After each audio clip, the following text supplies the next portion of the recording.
Well, welcome Australia. Good afternoon to all our friends in Australia. We're delighted to have you on board. I'm Paul Clement Hunt from the Blended Capital Group, and I will be moderating the session over the next couple of hours. So obviously the less speaking I do, the better for everybody. But let me give you a warm welcome. We are formally kicking off now round 2 of our global online forum series. And that's in Australia. We kicked off in South Africa in the middle of June. Just a word of a context of background before I pass over to Stephen Jones at our co-convening partner, the Legal 500 in London.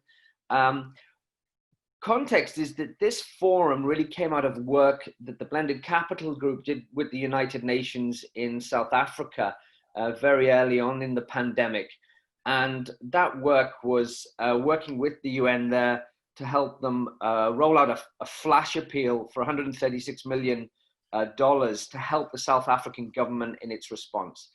And one of the things which came very clearly out of that was the intense collaboration between different parts of the South African community, obviously government, the UN, but also the role the business community played and local communities, as well as with civil society bodies. And that was really the catalyst for the idea behind the COVID-19 Was Your Business Fit for Purpose online forum, to say, what lessons we learn from this? What lessons as the pandemic goes along will we learn? What are we doing well? What is business doing where there could be a gap and we could perform more effectively and collaborate with different parts of society to take on board this people call it a once in a century crisis, but also to learn more about how we collectively as communities around the world manage systemic risks. So whether it's a pandemic or whether it's climate change or whether it's resource scarcity or any of these issues,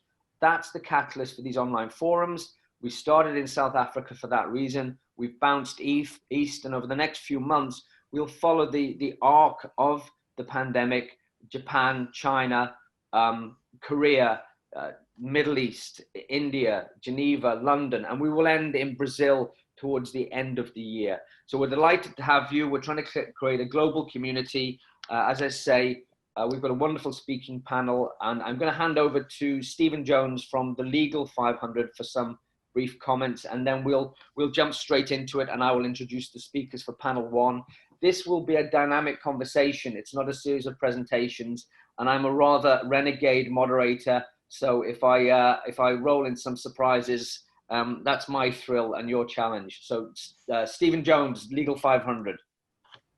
Thank you very much, Paul. I too will not witter on too long. I need to leave plenty of time for Paul and his surprises. We're absolutely thrilled to be co-hosting this series of webinar events. At the Legal 500, for those of you who don't know what we do, we're in the business of researching and publishing information on the relationship between law firms and their clients around the world.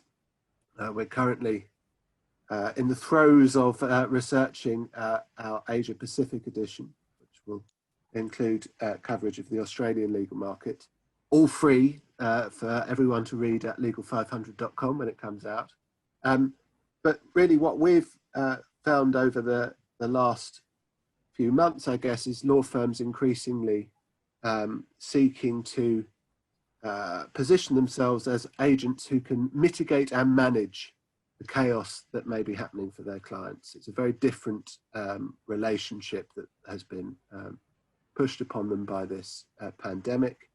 I won't say that they're more interested in client care than they used to be. Of course, they've always been interested in client care, but I think the specific needs are much more acute. And obviously their reactions to what's going on are kind of telling in terms of how they portray the extent of the pandemic, the reach of the pandemic, and the consequences of it. They're there to manage the risk of their clients, and they're finding it increasingly difficult in many jurisdictions, particularly those firms who work on an international footing and have to cater to lots of different markets. So I'm really excited to find out what words of wisdom our very distinguished panel can offer in that regard. And I think without further ado, I'd just like to reiterate Paul's welcome to everyone who's joined us on the call. Look forward to finding out what we can learn from this session. And over to you, Paul, I guess, to introduce the first of our speakers. Stephen, thank you very much indeed. Delighted to be working with the Legal 500 again. One point before we go to panel one, which is we're trying to build a global community. We've got people on from South Africa, we've got people on from different international jurisdictions, and obviously we're anchored in the Australian context today. But it is that idea of building global knowledge and collaboration. With that, our format is we have panel one, where we'll have a speaker from the asset owner community, from business, and from the social sector. We then have people who will reflect on those comments, and we'll keep a conversation going. So let's go to panel one of the online forum. It's COVID-19, was your business fit for purpose? That's the core question. And I'm delighted to introduce as our opening speaker, David Atkin, who is the CEO of CBUS. Needs no introduction in Australia, but it's one of the largest Australian superannuation funds, and it represents the building and construction sector. David has a wonderful track record of leadership, both in the sense of super activity, but also globally in responsible investment. So David, the floor is yours for the opening and framing comments, and off you go. Okay. Thank you very much, Paul. Delighted to be able to be involved in this discussion. And given that it's an international forum, it's important that we provide some local context to some of the issues that we're about to go in today. But first of all, I'd like to do a welcome to country. Our projects touch many parts of Australia, where members and elders of the local Aboriginal community have been custodians for many centuries. We'd like to acknowledge their living culture and the unique role in the life of these regions. I would also like to acknowledge that we are holding our meetings on their traditional lands, and I'd like to acknowledge and pay my respects to elders past, present and emerging. I'd also like to acknowledge all other cultures we've got present here today. So in terms of my presentation, I'd like to take you through CBUS's 2020 journey, including ways it has strengthened CBUS, but also how it's challenged us. Obviously, 2020 has challenged everyone's worlds. The global pandemic's challenging our economic, financial, social, family and well-being.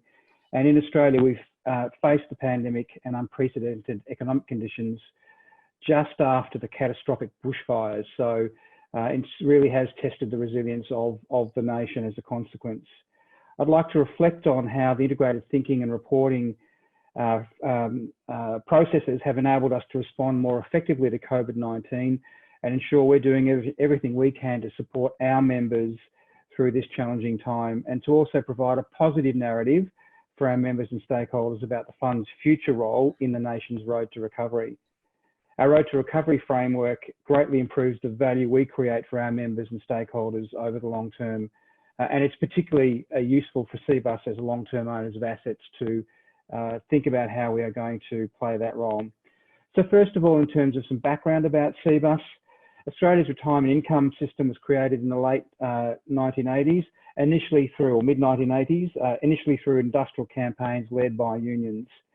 Then in the early 1990s, the Australian government legislated a universal scheme in which all the employees would contribute a portion of their wages towards their retirement. That's now currently sitting at 9.5% of wages.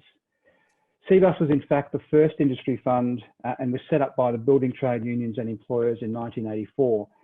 And it's an all profits to members alternative to the existing funds at the time that were run by insurance companies and banks. We're governed by unions and employer associations in the building construction industry who've got a very strong focus on making sure we serve the interests of that workforce. 2/3 of our members in fact work in building construction, and construction is the third largest industry in Australia. So at 36 years of age, which is what we are at CBUS, we have over $54 billion in Australian members' money that we are investing on their behalf, and 750,000 members. And CBUS's scale and investment and member servicing strategies have positioned the fund strongly in this current environment. So in terms of the 2020 environment, CBUS's operating environment has been driven by a range of external forces. Prior to COVID-19, the superannuation industry was looking generally very positive, with attractive growth overlaid by a changing regulatory environment and a consolidating competitive landscape. The rapid emergence of COVID has clearly disrupted the super system along with the rest of the global economy. And while the medium to long-term impacts of COVID-19 are currently unclear, the fundamental forces and trends shaping super, increasing competition, regulatory change and consolidation are expecting to continue. And we believe that COVID-19 will in fact accelerate these changes more quickly. So how did integrated thinking help us kind of work through the challenges that we faced? In Australia, the benefits of being a sparsely populated island and a prompt federal response to COVID-19 has meant that we've not had to deal with many of the challenges other organisations globally have had to face. However, in saying that, we still had to deal with volatile investment markets and very significant policy changing settings. CBUS's super investment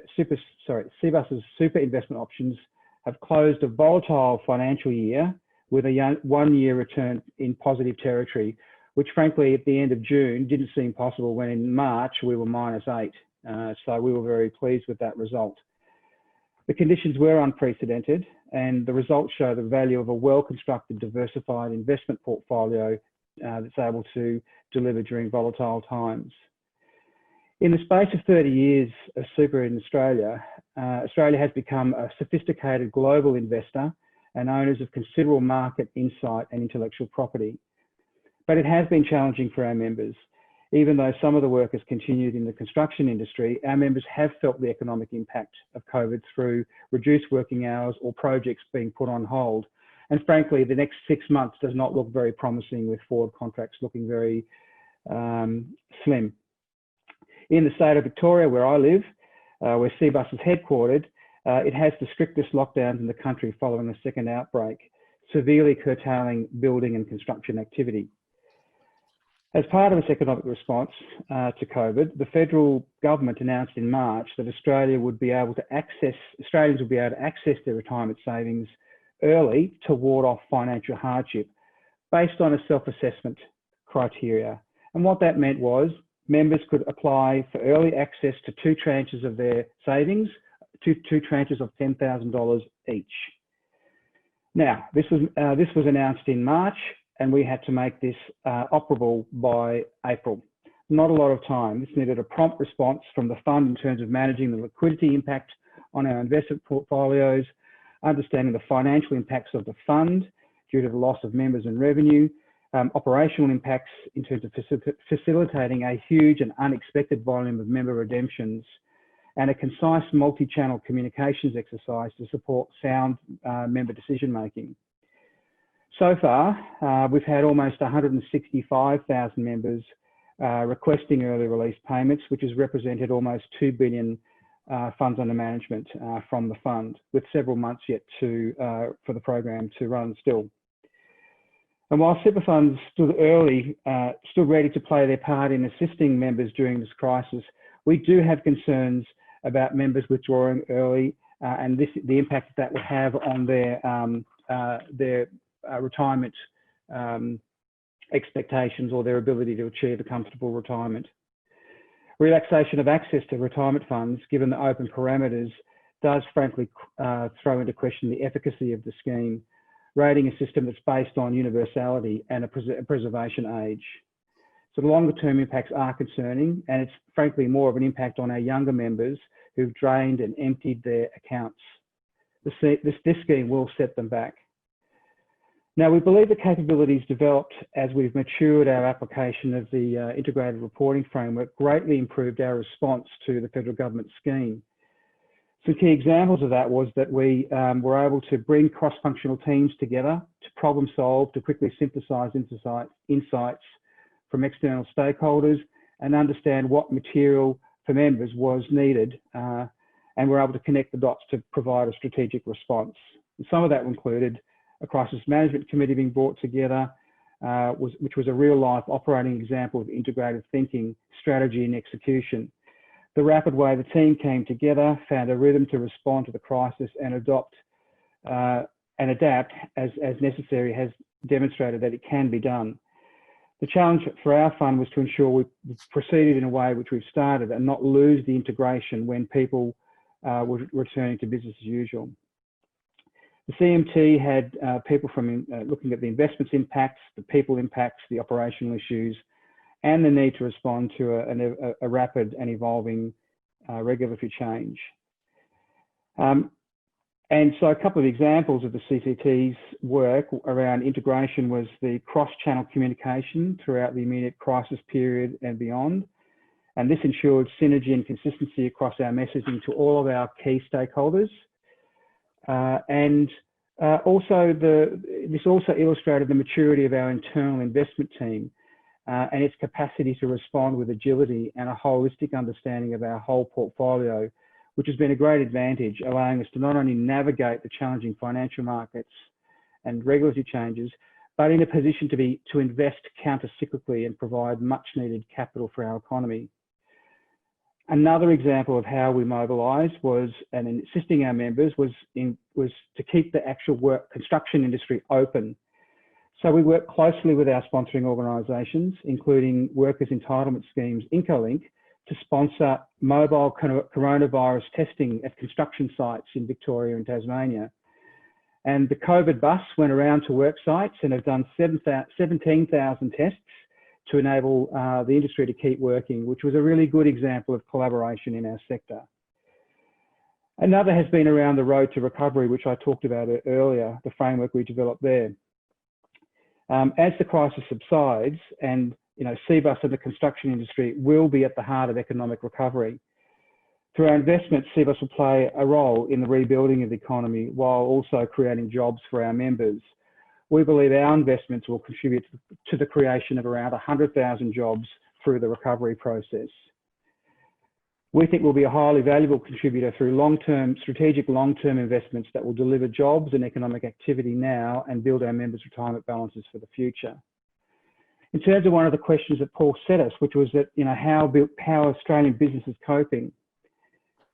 Some points on the post-COVID challenges ahead for corporate Australia as Australian economic activity continues to gradually improve alongside steep challenges with rising unemployment, international trade uncertainty, and the ongoing threat of the virus. We think integrated thinking can bolster the financial resilience of the companies that are operating in this environment. Key parts of the IR framework are around honesty, accountability, and transparency, which will be critical for boards. Boards will need to be appropriately balance the reward of executive. So, for example, boards will need to appropriately balance the reward of executive performance through the demands of the current crisis, ensuring alignment with shareholders, employees, and stakeholders. Boards will need to take into account the company's individual circumstances during the COVID-19 crisis and consider the impact on their stakeholders. In terms of our role as an investor in these companies, the challenge for corporate Australia is getting the lens right between the short, medium and long term.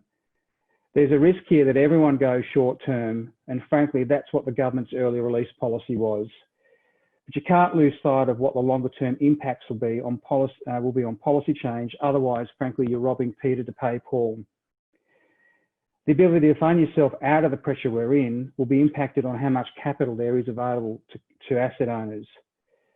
And when we're thinking about the companies that are going to come out of the crisis strongly, finding the balance between creating value in the short, medium and long-term value creation is a key to getting the post-COVID future right. And we definitely think that COVID accelerated many of the themes that are already in place. In terms of what CBUS looks for in terms of aspects of sustainability, depth and track record of management, balance sheet strength and pricing power, we don't believe, however, that COVID will permanently impair the value of any of the assets we own. We're highly confident that the companies that we own will come through the other side in a strong or even stronger position than before. And what we're thinking about when we're investing is what will this business and its industry look like in 5 to 10 years?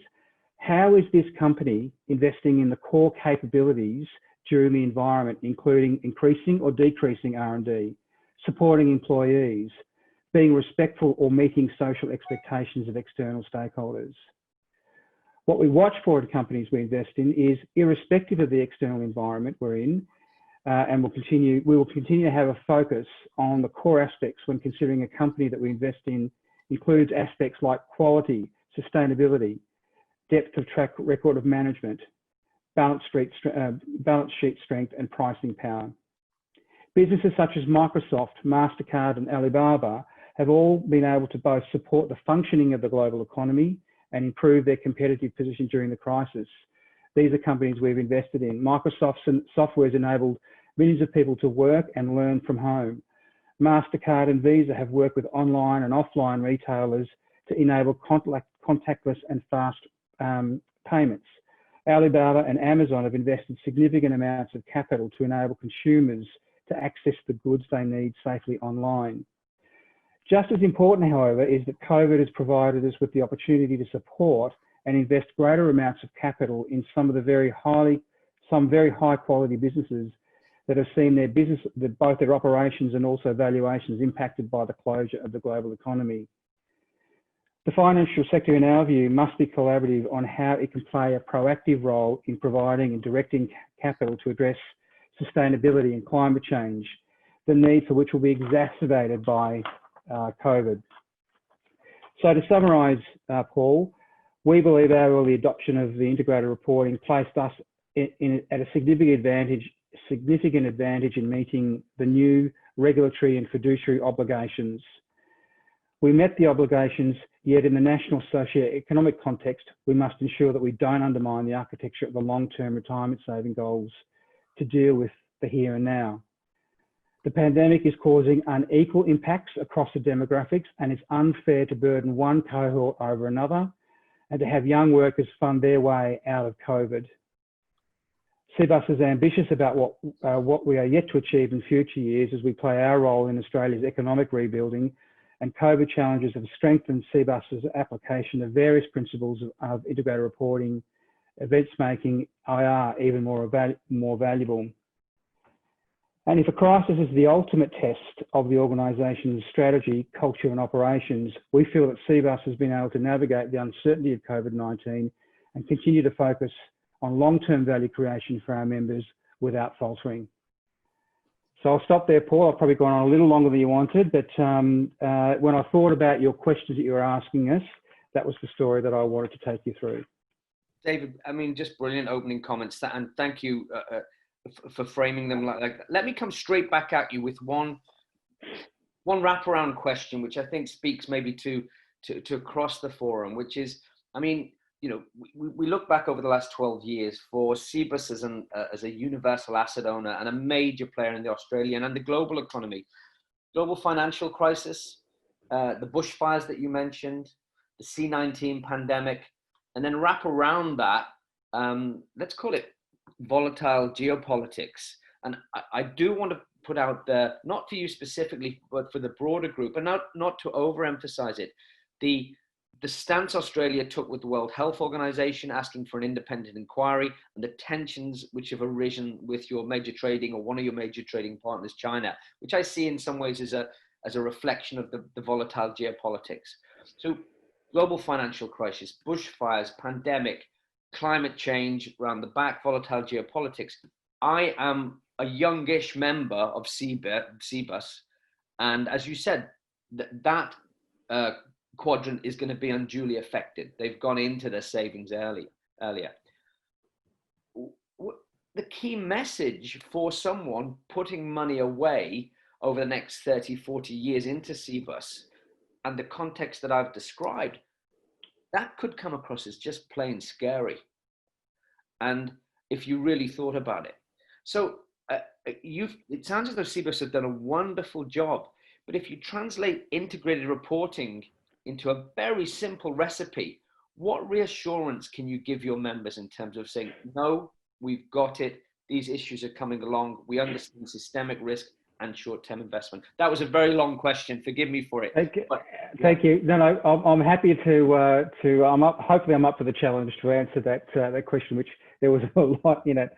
But when we've done our research with our members, they say, look, I'm the expert in my tool of trade, my craft. You're the experts in super. And I might, I don't have the time or frankly, the ability to understand all of the issues that are required to determine how to invest. But I expect you to, the trustee, I expect you to look over my interests, and that you are going to protect me from systemic risk. You're going to protect my savings, and you will come up with a strategy that in fact will enhance my savings. And we've done this testing. We've done this very thoroughly with our members around, our approach to responsible investing.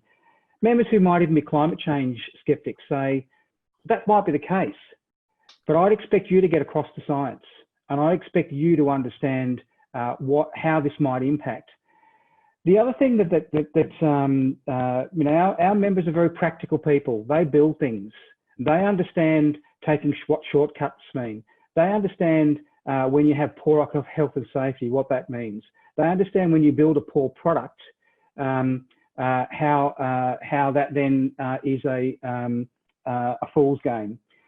So when you can translate sort of sustainability, if you like, in their terms, they get it, and they expect the fund to work these issues through. Now, the fund's assessment is that there is a whole lot of externalities that are not properly priced in, and we pay that price anyway. And those young members are going to pay the price of not having properly understood these, financial or not, or I don't like using the word non-financial, because in the end it is a financial outcome. So we have an obligation to think longer term about these issues, and then invest in a way that's protecting them. And that's frankly why we have spent so much time on this effort. One more final point. We also need to be transparent about it. We need to actually be able to hold ourselves account. So that's why this is where integrated reporting comes into play.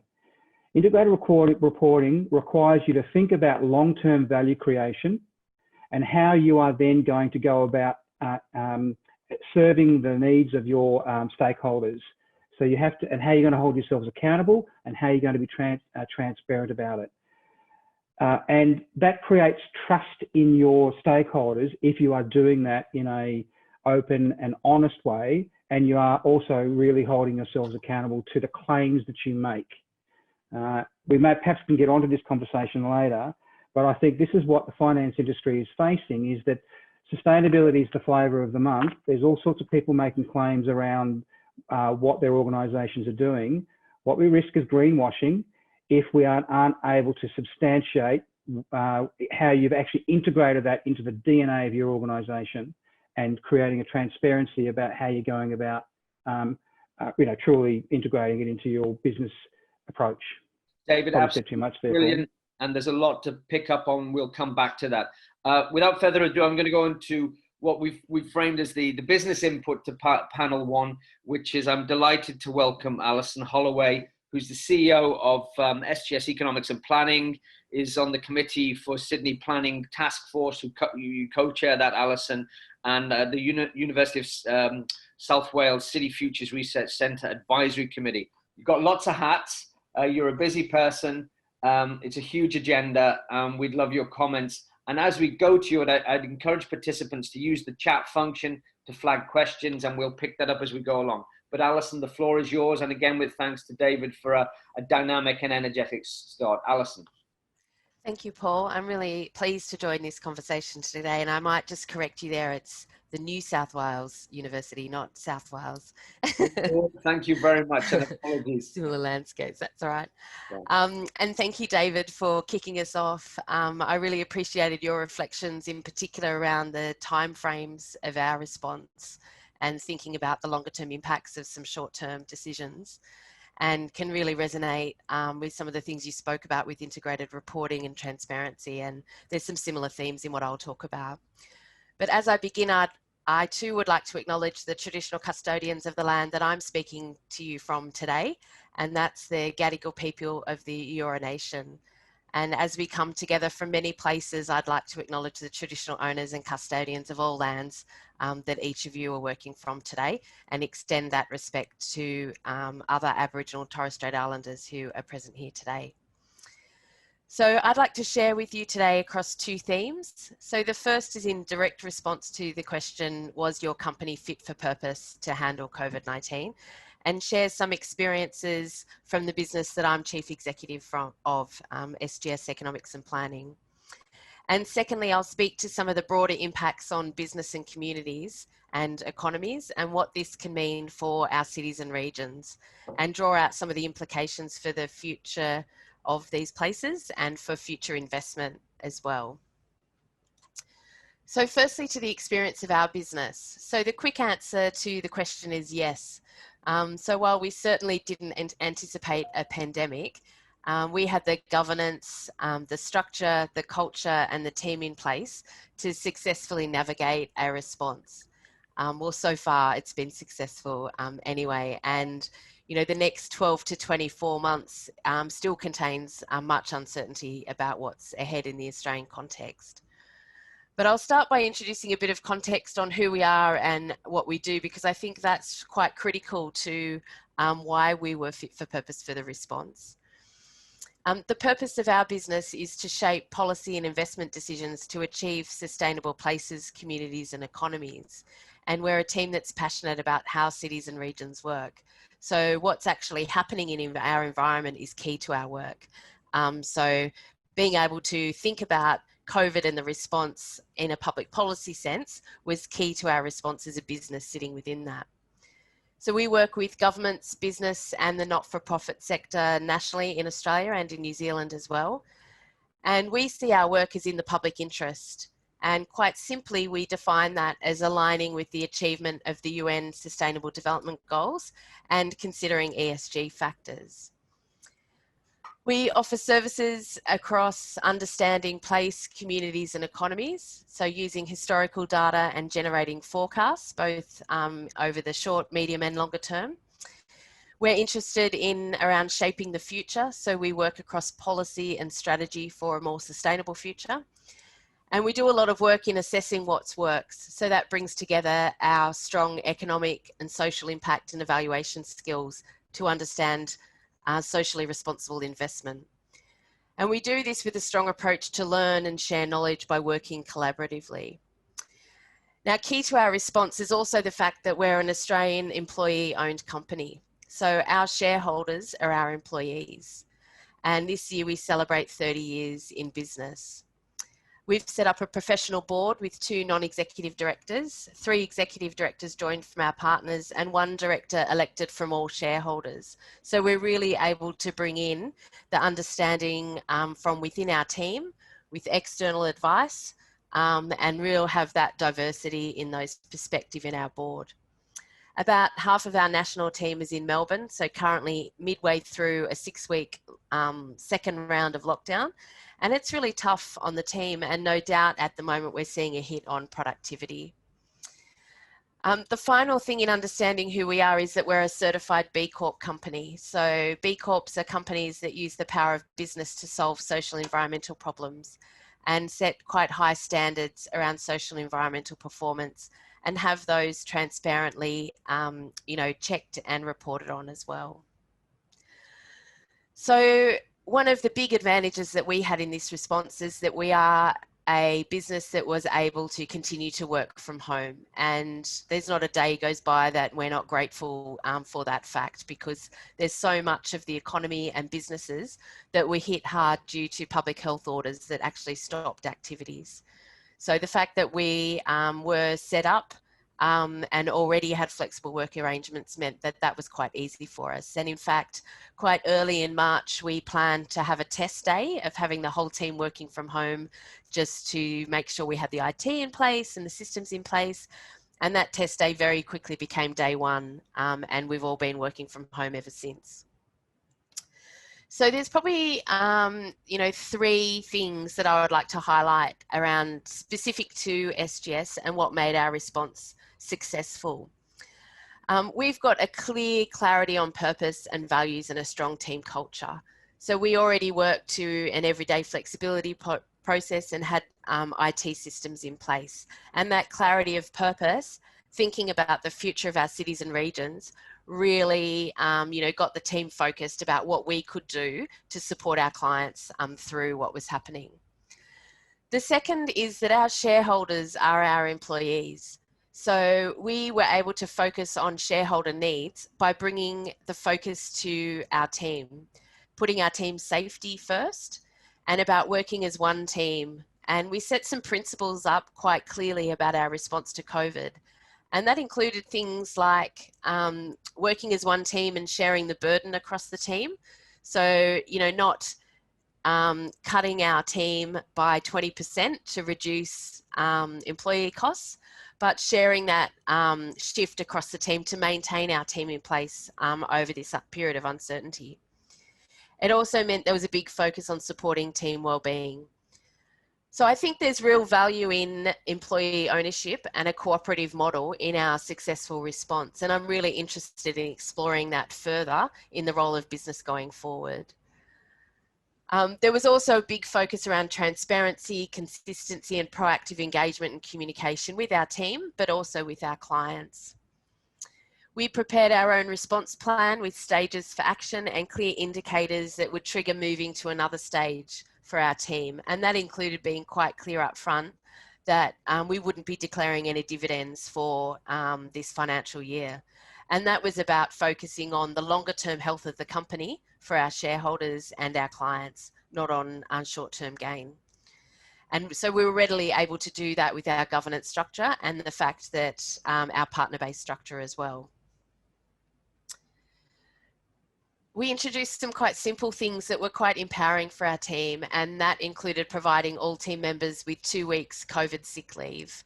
And that was for both casual team members and permanent team members. And I know that's been a big public policy issue in Melbourne around you know, the second wave that's been seen is the impact of casual workers not being able to stop working for financial reasons. So we're really proud to offer that upfront. The third area that I think is really key is that we actually offer value to our clients. You know, research on the economic impacts of the pandemic by industry, by location, to inform the government's response and investment needs really gave us a clear focus of what we could do to add value to the public debate in this time. So now to share some thoughts on the second theme that I wanted to talk about, and that's the broader impacts on business and what this could mean for cities and regions going forward, and draw out some of those implications for investment and future risk as well. And as I mentioned, I really believe that this is the overarching thing that meant that our business was fit for purpose. So the advisory services that we provide on the future of cities and regions. It also meant that there were new opportunities for our business in that setting as well about the services that we could offer and the relevance. So as David, you know, started to talk about as well, the impacts of the public health crisis and the resulting economic crisis have really varied by industry sectors and also spatially by state and cities and within cities as well. And these resulting patterns are exposing some social fault lines and particularly of those that can continue to work versus those in the community that are more vulnerable, and those industries are more vulnerable at that. We're seeing a higher level of unemployment and economic impact across groups such as young people and women as well, bearing more of the burden of COVID, and across sectors such as arts and culture, universities, tourism and childcare. And certainly on the advisory committee that I sit on for the City Futures Research Centre at UNSW, the impact on the universities is vast. And it, again, you know, presents an example of short-term responses versus longer-term benefits around investment in universities and education for the future of the national economy. The unemployment rate has reached 8%, and that's the highest level since 2001. And it's predicted to go even higher once government support starts to be pulled back in late 2020. So JobKeeper has certainly been effective in cushioning the impact of COVID. And, you know, on the face of things, you know, the employment inactivities with greater propensity for contact has really rendered those workers at greater risk of COVID. And this is borne out by the pattern of confirmed cases in Melbourne since the start of the pandemic. So there's 3 municipalities in Melbourne that really saw a much higher level of cases. And all of those areas are where there's substantial concentrations of casual workers. So we've really been, you know, really focused on drawing down into some of this research to understand some of the demographic and economic drivers of some of the patterns that we're seeing in those longer term impacts. Another example from Sydney is around the central business district, and as workers continue to stay home, it's causing a significant downturn in the hospitality, arts and retail industries, specifically in the CBD as well. And it's likely to be a $10 billion hit to GDP for that region. And we're anticipating that that's an overall loss in economic activity, because many suburban centres where people are now focused on as they stay at home more just don't have the structure in place to support these activities. And as well, the uncertainty about the future has really meant that many households are being much more conservative about their spending, or actually much less choice as they're actually out of work. So I think COVID has really forced a rethink about many aspects about the future of our cities and regions. You know, in the Australian context, this is likely to be a future with reduced immigration levels and a lower or slower rate of population growth. Lower demand for housing, which is a big driver of economic activity through the construction sector and also a big driver of wealth. Less government investment in major infrastructure projects over, you know, the 5 years plus, and the real need for more small local impact investments that really drive local economic development. And in many cases, we're seeing an increased surge for localism, you know, with many people rethinking where they live and what work they do.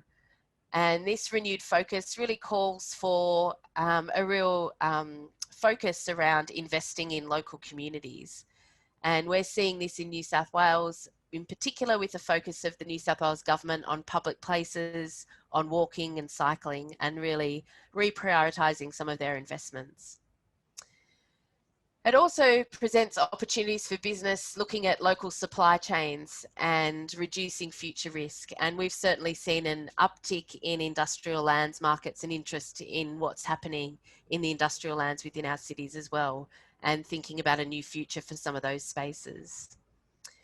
So we've talked a bit, you know, in both of the discussions today around so far about the exacerbation of income and wealth divide, both spatially and generationally. And it presents the risk of some sectors of the community being left behind. And this really presents a great risk, you know, in terms of future, you know, the future community and disengagement in the community as well, that we think is really important to have an increased focus on. And one of the areas or opportunities for addressing that we see is really around new pathways for local economic development, with a renewed focus around people and a community-centred approach. Over the last year, we've been working a lot with the Centre for Local Economic Studies in the UK that has a big focus on community wealth building. And our partnership with Claire's in the UK is exploring the application of this model in a post-COVID Australia.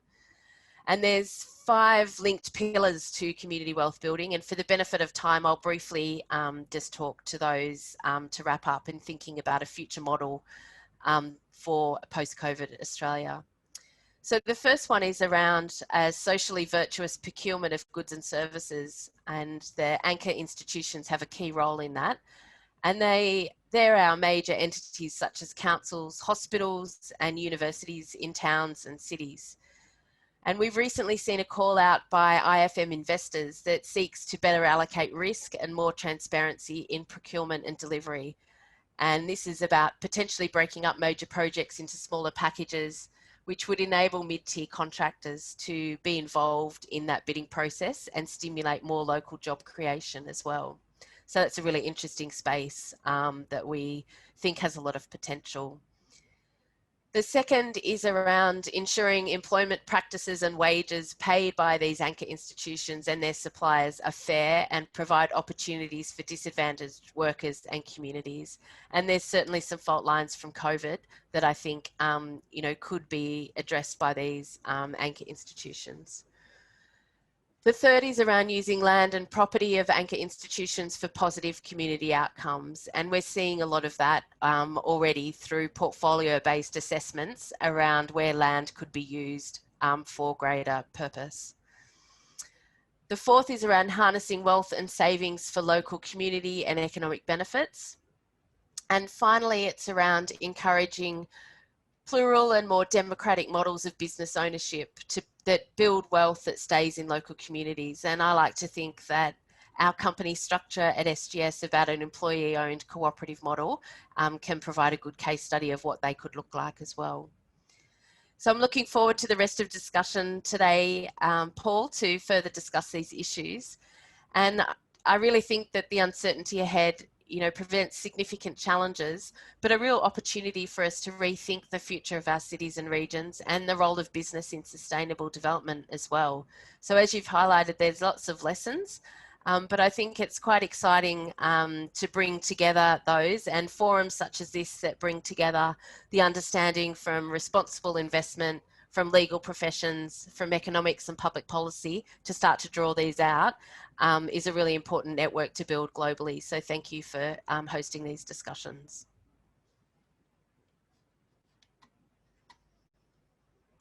I was on mute, the unforgivable crime of Zoom. Look, another wonderful input. And let me flag one question again, perhaps to be addressed briefly now, but we'll come back to before I go to Peter McNamara. Sure.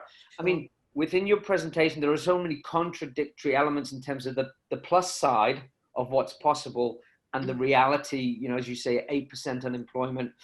I mean, the employee ownership, the power of a cooperative response, the families or the communities left behind, so many different dimensions. One question, one of my favorite economists, the late and great J.K. Galbraith, was always somewhat suspicious of, in the midst of a crisis, everyone thinks about it. But once the economic engines get going again, people forget very quickly. The window closes very quickly and it's business as usual. So you get the sense in the truly disturbing aspects of the pandemic, also this idea that we can come back better, we can build, we can think through it.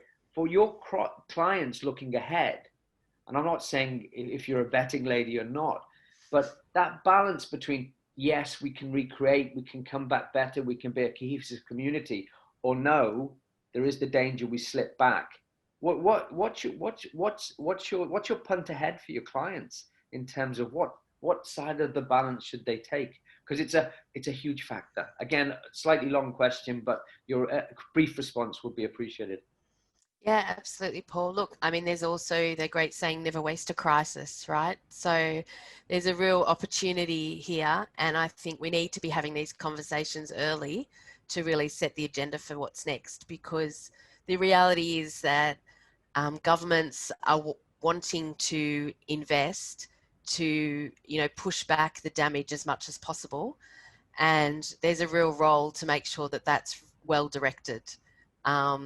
And there's real opportunities to have a much bigger impact if we get that right.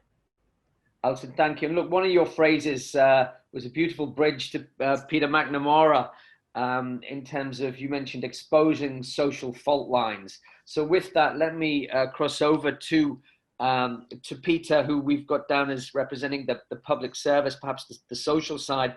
And Peter is the president chair at ACOS, the Australian Council of Social Services. And so Peter, the floor is yours for our final panel one speaker before we have some reflection. Peter, welcome, and the floor is yours. Thank you, Paul, and thank you also to Alison and David beforehand. I'd also like to acknowledge the traditional owners of the land that I'm on today. I'm in Victoria and I'm on the land of the Wurundjeri people of the Kulin Nation, and to acknowledge their elders past, present and emerging. A lot of good themes came up there. That one about collaboration, and I'll take it back a bit, so we're looking right in the now. We're living in a crisis right now, and we're looking towards where the future is. If we look at say 20 years ago, so much of business and society was looking at revenue and profits, and then the GFC hit, and it went across from revenue to risk, and the legal sector very much got involved in that. And over the last period, and probably the last 5, maybe even 10 years even, organisations have looked along revenue, risk and impact. I think because of what we're seeing with COVID, that impact piece is going to play out more and more. Not as in the impact we're experiencing right now in a crisis, but also the impact of what we do when it becomes our investments, when it becomes what governments do.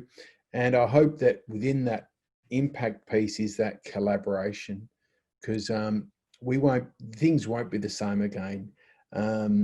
This isn't just the GFC where we managed that through quite well and within a 12 to 24 month period. This is going to take years upon years. And even if we look at the numbers, I think in Australia with the GFC, the Rudd and Gillard government spent $51 billion in 12 months.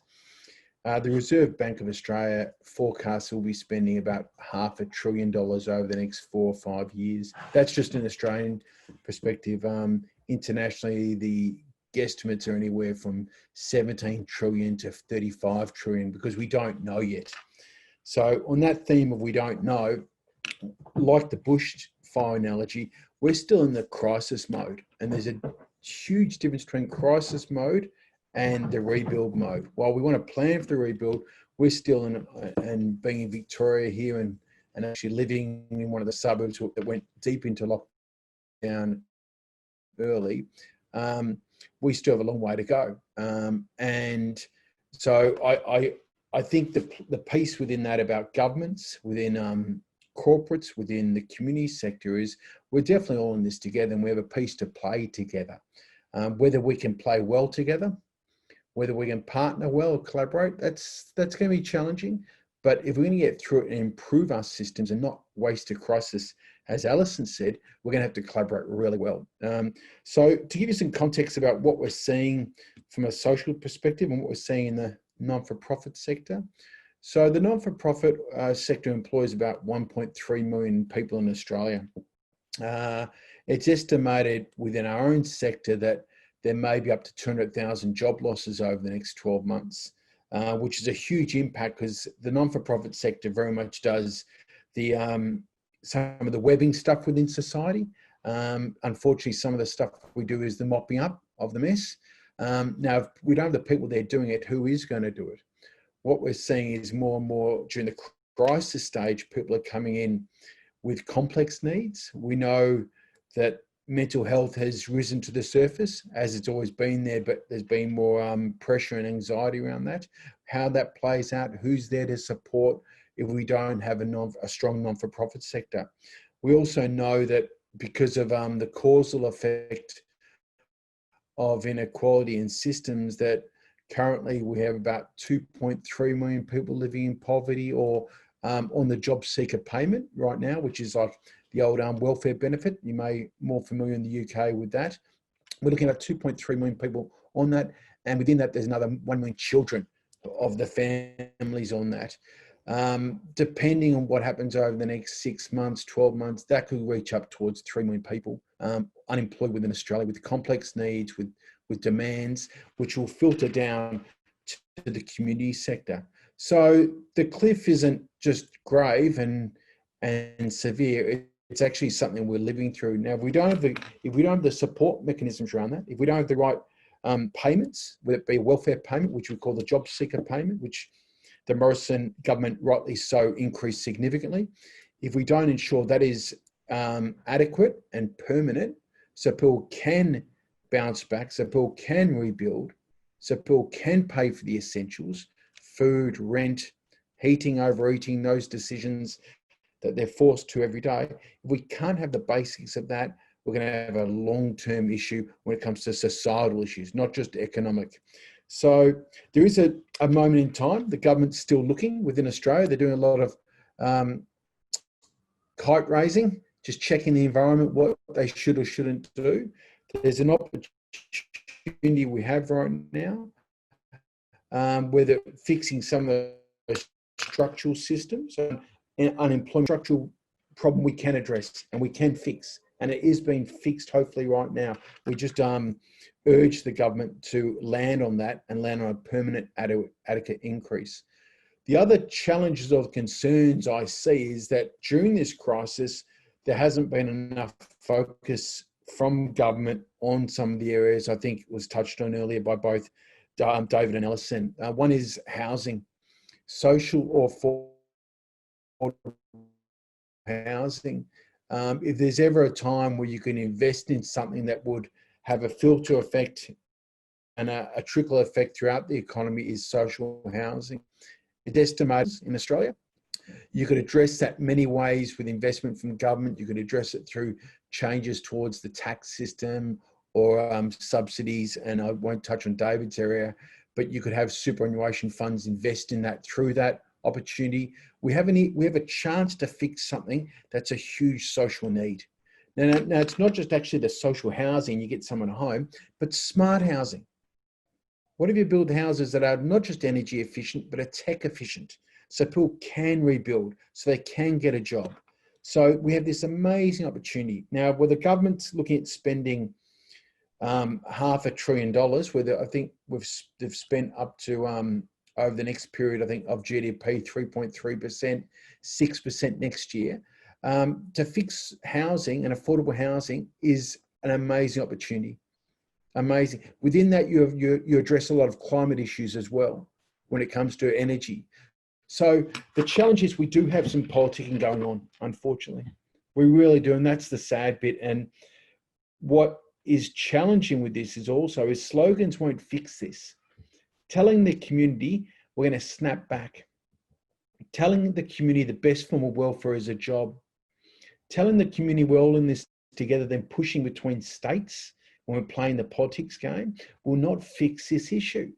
And it's up to us to keep shining. I don't mean ACOS, I mean society. I mean David Allison and all your knowledge and your networks, is to keep shining a light and keeping these people accountable for what they're doing. Because this isn't just an overnight thing.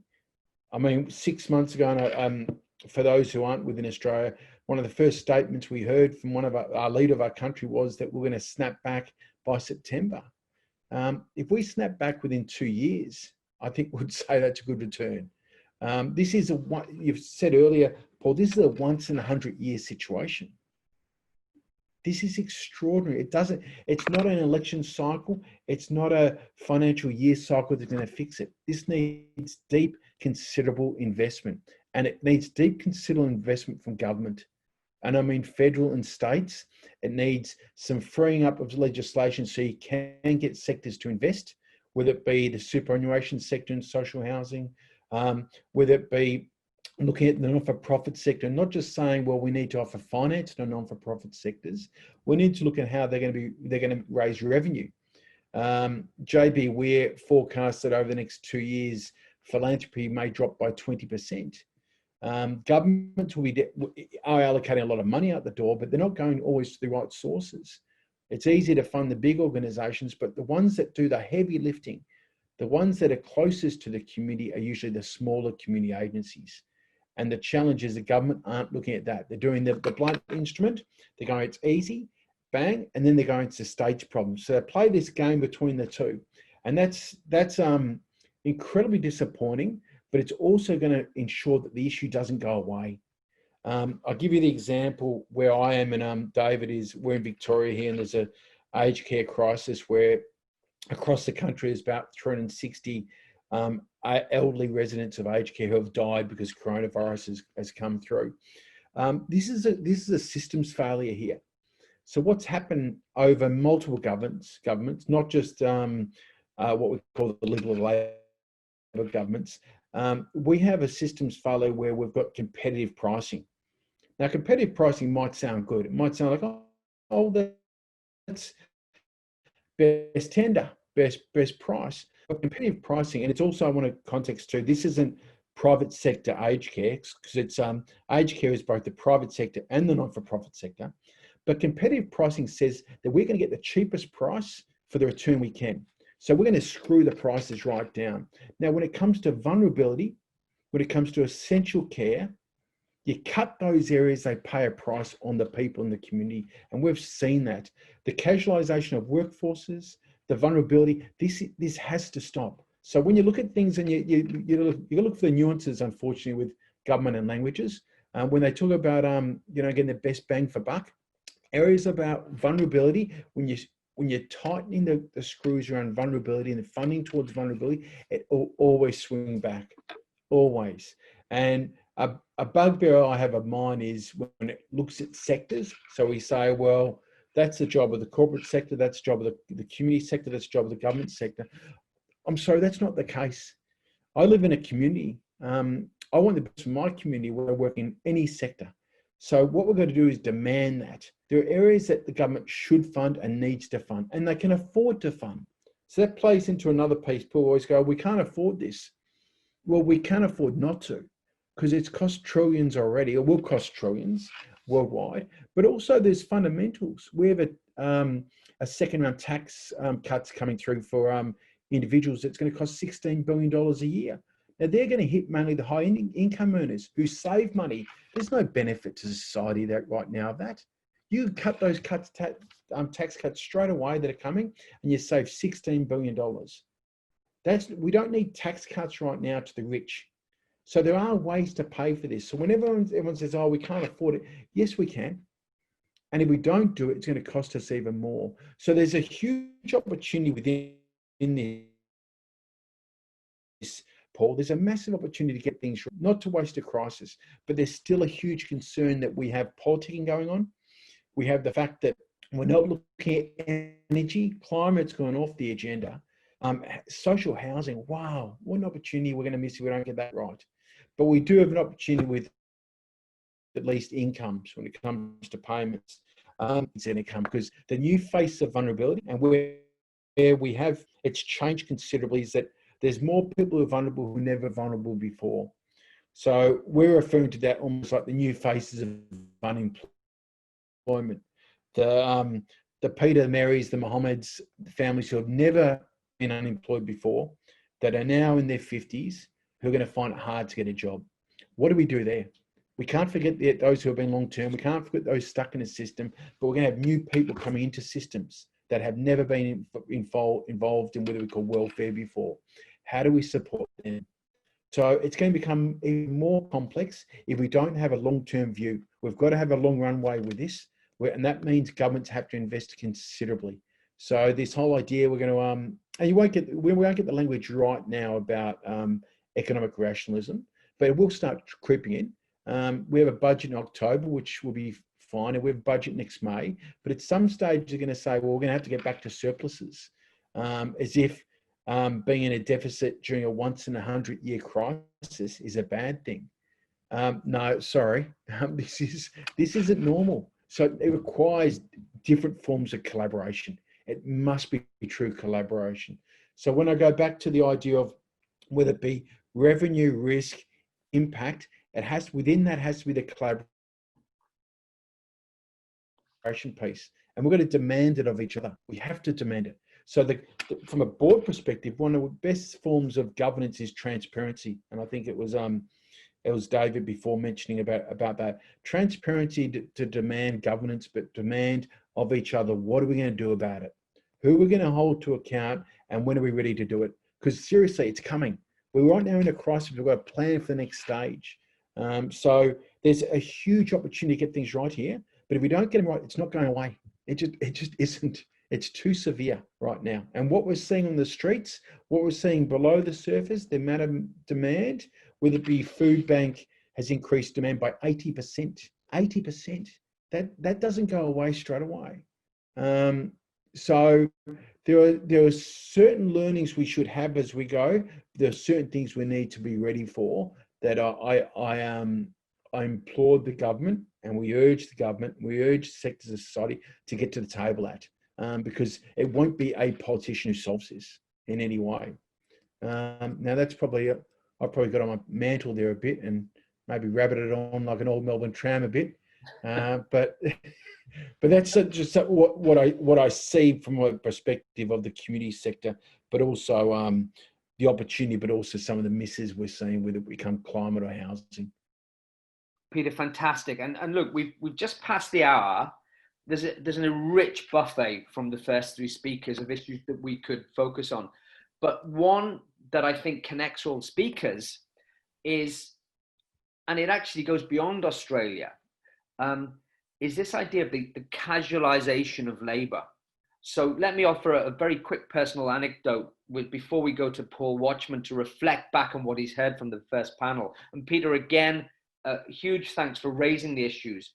As a family, we were split during lockdown. My wife was in Cairo, my eldest son was in New Delhi, another middle son was in Amsterdam. I was locked down in an orchard in Kent, all right? But one of the things that kept feeding back, and it's come from David in the context of the construction and building industry, from Alison and yourself, Peter, this idea of the casualization of labor, the lack of social safety net. You see it in the US. You see it in people being driven to stay in their jobs. Alison, we had a brief chat about the sort of the quarantine hotels in Melbourne. This pressure on people to stay at work because they don't have anything to fall back on. I think that's a theme which is coming out of this conversation so far, or at least one of the themes, and I'd like to come back to that in the Q&A and the questions, okay? And it's just simply to discipline the conversation. There are many different themes we can take, but exposing social fault lines, slogans won't fix this. And one of the things that comes to my head is early on in the piece, I was with someone, we were watching the scenes in India as the casual workers flooded out of the cities. You'll all recall the scenes. Millions of people looking to walk home to, protect themselves and their family. And the person I was with said, what a puny civilization we are.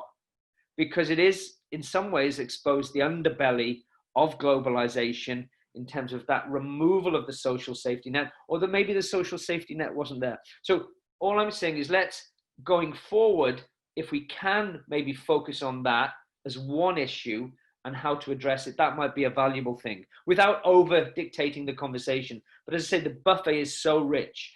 Peter, I'm going to go straight to Paul Watchman now, just watching the clock slightly. And Paul is very, very well known globally for work in so many different areas. I know back in the 70s and 80s, Paul, it was social housing. You reinvented yourself as the go-to on environmental issues for some of the biggest corporations. You're the honorary professor of law at Glasgow, and you were a senior partner in one of the world's largest law firms. Paul's role is to reflect back on what he's heard, and then that's to catalyze the conversation going forward. So less rabbit from me. Thank you to David, to Alison, and to Peter. Paul Watchman, unpack this for us in your inimitable style. And I should reference your work on responsible investment and the man who rolled a gentle hand grenade into the investment industry in 2005 with the Freshfields report on fiduciary duty in the context of ESG. Paul, the floor is yours. Thank you, Paul. I hope you can all hear the accent. I will try to modify it as much as I can. I'd like to thank each of the speakers, David, Alison and Peter, for very, very thoughtful and important contributions to this debate. I would like to term my section of it is why not waste the crisis? Because I'll come back to it at the end. We seem to have been here before, either in terms of world wars or pandemics or emergencies, where we had a chance not to go back to business as usual, but we didn't take that chance, or we took it for a very short period of time. So let me look at some of the positives, and then I'll look at some of the more challenging aspects.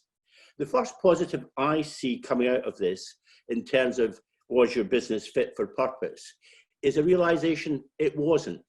And it's not just business, it's government, and there's interconnection between the global economy, and I think Alison was pointing right down to community levels. So people are starting to look at the micro and the micro levels. Ending of silos is my first point. We have lived as professionals in many ways in silos. So lawyers were usually, in my day, we were brought in when there came to be difficulties. Like we're building a pipeline through Asia Minor, and what's this stuff about social and environmental impact?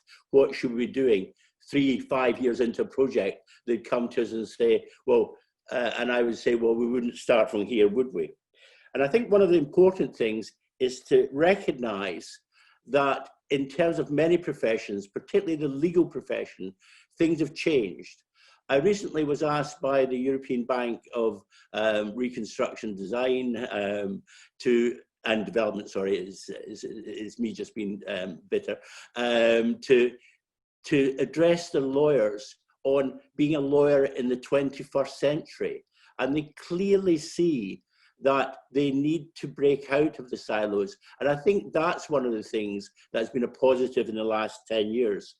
When I was with Freshfields, there was about a dozen people globally who took to do with environment, human rights, financial sustainability, supply chains. And now that is burst forth. If you go into LinkedIn now, you'll find many, many law firms offering advice on risk management.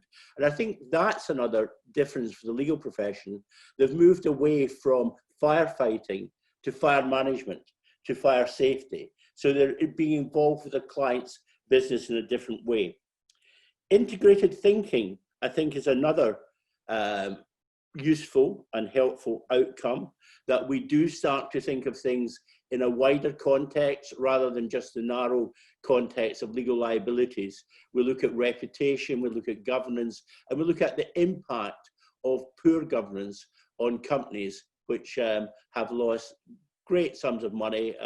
You can look at some of the fossil fuel companies who are now struggling because they stayed with fossil fuels for far too long when the climate change writing was on the wall. Flexibility. I was interested to hear from David about supporting members, making access to their pension funds more easier for them. And I think the importance of that is pension funds have moved from institutions that took money, didn't really consult their members, except in a very minor periodic basis, to try and incorporate their stakeholders. So I think we can see the move, flexibility emerging. I was also interested in what Peter said about social housing.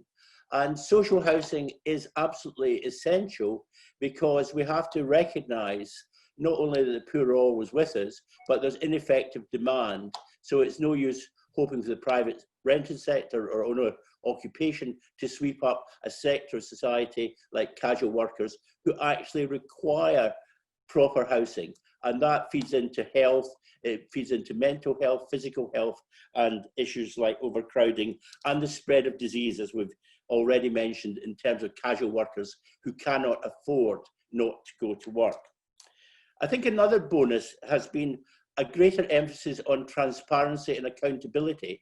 We see now companies being much more transparent. And again, I go back only a decade ago, and companies were not transparent. They regarded their corporate responsibility reporting as a bit of fluff, that they didn't really put real effort into getting proper granular figures or carrying out proper research. We see, I think, financial institutions changing in the role, not just pension funds, but you see it with investors like asset managers, BlackRock, Goldman Sachs, and some of the banks in terms of the slow progress of things like the Equator Principles, which they've now reluctantly, after many years, decided might include climate change, human rights, and biodiversity.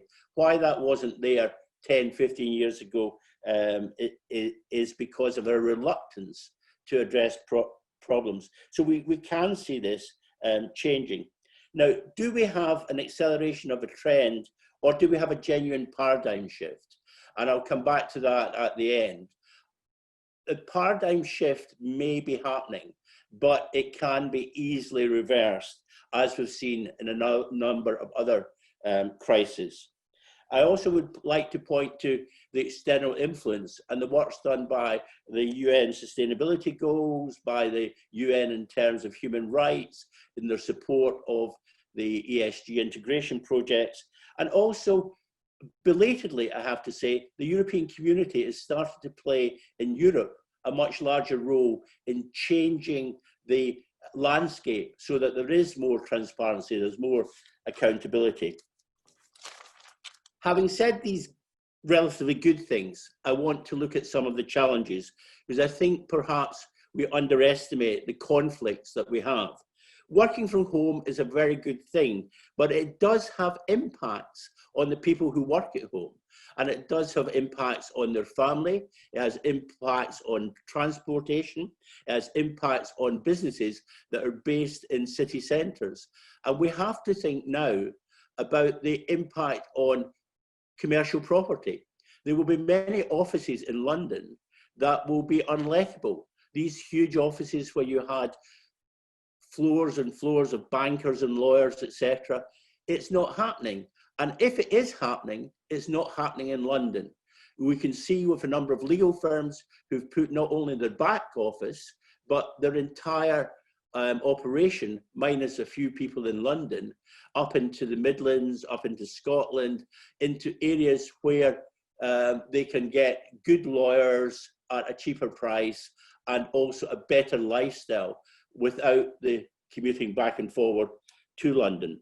So working from home is great, but it has impacts, as I think Alison pointed out, on businesses like restaurants, theatres, etc. And I know in Britain, for example, I've got a friend who's a senior civil servant, and they've been told to get back into Westminster and Whitehall because the sandwich shops are going under without the civil servants buying their sandwiches. On the question of interest groups, I think we now recognise it's not just about shareholders, but who is it about? Who are our stakeholders? We look at employees. We also have to look at the generational conflicts between existing beneficiaries and future beneficiaries. And I think this came out of what David said about what's going to happen to those people who have withdrawn their pension funds, who have not got the same savings, they won't have the same growth, etc. And we can see it in terms of jobs and universities, and with an aging population, the way in which that conflict will become greater and greater. So we have this generational problem. Short-term v long-term impacts. I think if we look at the housing industry, the construction industry, as a good example of where it has slowed down and how we're going to re-stimulate that industry to build social housing and appropriate housing to meet needs. My last point is, are we going to waste the crisis?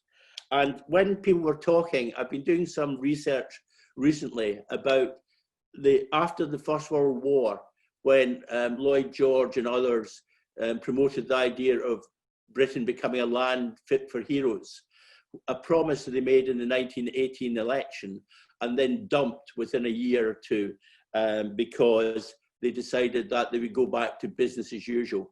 And I think that, and looking at the financial crisis of 2008 onwards, then we can see that the propensity to go back to business as usual is very great. So what I'd like to hope to say from this is that there are legal and social changes and changes in terms of financial institutions. But the next stage is going to be the most difficult, how you sustain the momentum. Thanks, Paul. Paul, thanks very much indeed. As ever, arcing over the whole conversation. And again, it's the richness of the conversation.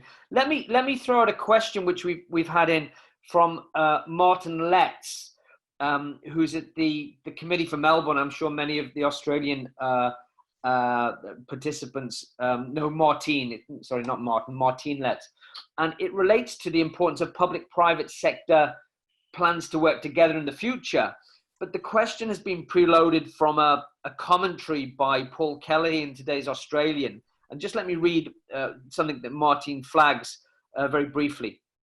And it's to help our discussion going forward. So this is quoting from, I think, the Australian today or yesterday, and from Paul Kelly. The premiers think they're political heroes defending their poor subjects. But let's state the realities. The border closures are overkill when others measures could be used. They reflect a political decision taken by premiers that can coincide with their electoral self-interest. They damage Australia as a constitutional and economic entity. And they represent a serious regression in our national capacity to manage a crisis when our success a few months ago was conspicuous. It's quite pointed and it's quite direct.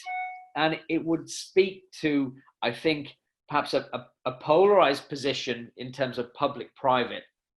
How do you rebalance that to get public and private working in a fashion where you don't have this fairly vicious commentary, which it might be pointing to a problem, but what we need in the pandemic are solutions. So in terms of Martin Lett's question of the need from the Committee for Melbourne, the need for public-private sector work together, how do we take it from the vituperative commentary to actual collaboration together? And I think all of the speakers, and Paul Watchman also, there is that issue of, it's not just collaboration, we need radical collaboration and transparency and trust.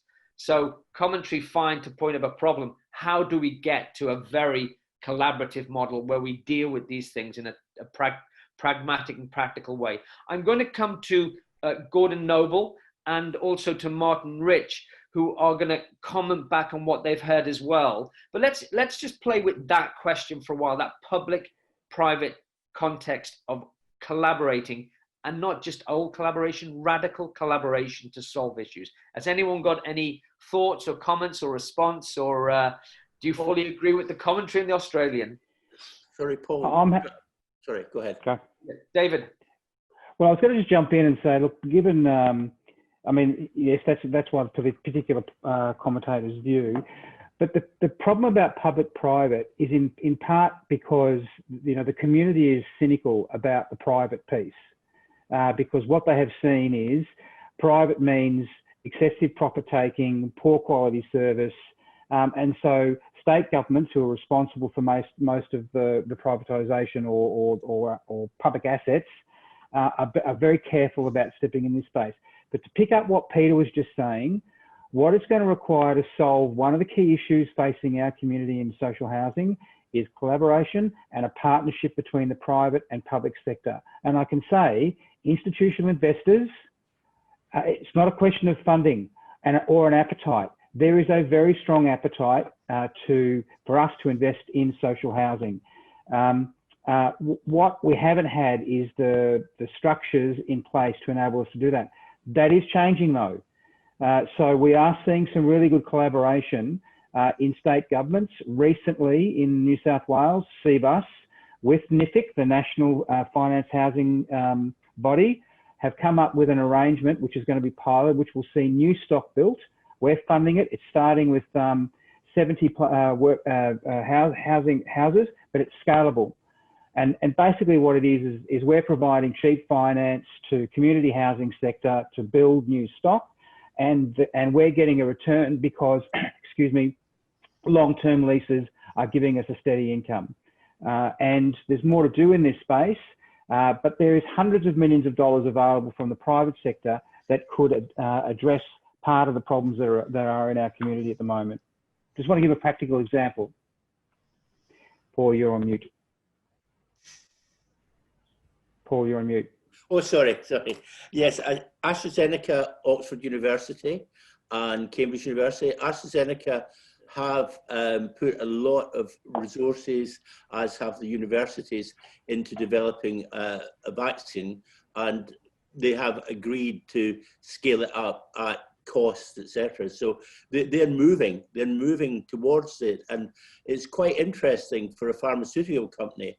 And pharmaceuticals have got one of the worst reputations in the world, because I remember many years ago when the FDA in America started to clamp down on them, they just took their factories to Mexico, which was seen to be an easier regulatory environment. So that's one example I would just pick out just now, because it's exciting. I was ranting for about 30 seconds, but I was on mute. But I wanted to link David's point on social housing and Peter McNamara's point on social housing to tee you up, Paul. And this is just putting you on watch, because I'd like to come back to another Australian commentary. I saw Alison's head nodding, so I think she might want to comment, or maybe Gordon. But Paul, going back to the 1780s, I think you were a globally respected advocate of social housing. And in our conversations recently, you've come back to that in the context of the UK, the absolutely critical need to refire up and get a new model of social housing. Yeah. So I'd like to come back to you in a few seconds on that, but see if there are any of the other Australian participants. Peter's pen is up, Alison's sort of nodding. But in terms of that point David's made, social housing, that will be one way to address it. Real public-private cooperation. There is mistrust. Peter, over to you, and then perhaps Alison. So social housing or affordable housing, the opportunity isn't just to address homeless issue or need of vulnerable people. It's the investment that comes from that. So the amount of jobs that come from that, the amount of flow and effect. My concern with this, and if you look at it as like a production line, we know, as David said, you got the capital. There's a lot of money out there. There's a huge amount. We have the need. We know there's a need. So like any production line, you go, where's the bottleneck? So if we're going to collaborate between the groups as one, we're going to say, let's address that bottleneck. And the bottleneck is, it is a bit about regulation. It is about trust. But unless we address that, we won't get scale. So, doing social housing, the estimates are that we need about half a million needs. I mean, even if you've got a quarter of that, even if you've got a fifth of that, it's a huge amount within the economy. So we have this massive opportunity, but there's a bottleneck there. If a production line, you say, where's the bottleneck? It's the piece in the middle. And unless we get the groups together to address that, unless we do something about it as a plan for that, nothing but respect, Dave, but 70 is not enough. And it's a great way to go to get success, to show success, but we need thousands. And the only way you get thousands is government support as well in some way. Completely agree. But to be clear, that's a pilot. It is a very scalable model that's being put up, and I think a very promising one. But you're absolutely right. That's just touching the surface of the problem. It really needs to be, we need to get industrialized sized investments into this to really address the problem, have the economic benefit and the social benefit. David, Peter, great. Alison, do you want to pick this up? And then we'll go to... Oh, look, I would just add that we've done a lot of research around the role of social affordable housing as economic infrastructure. So really trying to reposition it. And, we've seen, a decline post-war on the investment in social and affordable housing. And, we've quantified the demand going forward, and it's big, and it's going to become more of a problem if we don't see this investment. So it's really exciting to see these new models, David, getting developed as pilots. And I think, there's a real opportunity there because, post-COVID, we're going to see an increase in demand for social and affordable housing. And, some of the challenges around where people live compared to where the workplaces are is just, showing out through COVID, as well as that's presenting risks going forward. So, I think really the positioning of social and affordable housing as economic infrastructure is where the conversation needs to be. Brilliant. I'm going to go to Paul Watchman for a brief commentary. And Paul, sorry for transporting you back to the 70s and 80s as you know, this guru of social housing, but it's a really interesting thread. Then we're going to go on to Gordon and Martin Rich. So Paul, just to finish off this thread before the half hour, and we've got 30 odd minutes left. Right. I think it's more than social housing. I would like to just say this. Back in the 1970s, I did a lot of work with Shelter in the UN about homelessness and about access to housing, etc. And if you Google me for the 70s, you'll find lots in housing. I recall that after the Second World War, the Conservative government under Harold Macmillan were building 300,000 houses in the UK a year. So it wasn't an ideological problem. It was something that was grasped through a real crisis, like this is a real crisis. And I think that we sometimes mistake the whole idea of housing as a demand problem, how you help people buy houses, how you provide tenants with rights, etc. You've got a real, the problem is supply and the problem is ineffective demand. And I think that we can push, if we could push on housing, we would benefit so many sectors, because if you think of the construction industry, there is going to be a huge downturn on commercial buildings, except for warehousing to deliver goods around the country. But the office sector, I think, is going to change radically. And so therefore, I think that the issue of social housing has to be an issue of the supply of housing. And I'm not ideologically restricted. So I don't care if it comes from the private rented sector. I don't care where it comes from, as long as it comes. But we do need to build a huge number of council houses or social housing to meet the current needs. And one of the generational conflicts that's most obvious in the UK is between the millennials, who are generation rent and cannot get onto the owner occupation ladder, and the people who have done very well, the baby boomers, out of the housing matter. But I would also go back to the fact that before the First World War, 98% of housing was private sector. And we demonize private sector landlords at our cost, because if they withdraw from the sector, there'll be a whole range of needs. But you can change the way in which the structure is made more attractive to investment. And I think that's really important. And it's important that the pension funds, who can look at this, as they do in Germany, as a good long-term investment, and perhaps look at it as renting for 30, 50 years, etc., and getting a return that is a reasonable return of maybe 4, 5, 6%. They should be leading the charge. Paul, brilliant. We're going to go to Gordon from the Australian Sustainable Finance Initiative, but speaking very much from his own personal perspective, and then Martin Rich. But let me draw this segment together. What I'm hearing is, if we can get policymakers, public-private investors to get to grips with, one, social housing, if we can begin to address the issue of the casualisation of labour, if we can come at it from a perspective of resilient economic infrastructure, and if we can forge radical collaboration, all of you would see that as bouncing out of the crisis. That would be a good delivery. But it's those really gritty issues: social housing, casualisation of labour. It's not just collaboration. We need radical collaboration, reinvent the model, get people to trust it, and have a resilient economic infrastructure.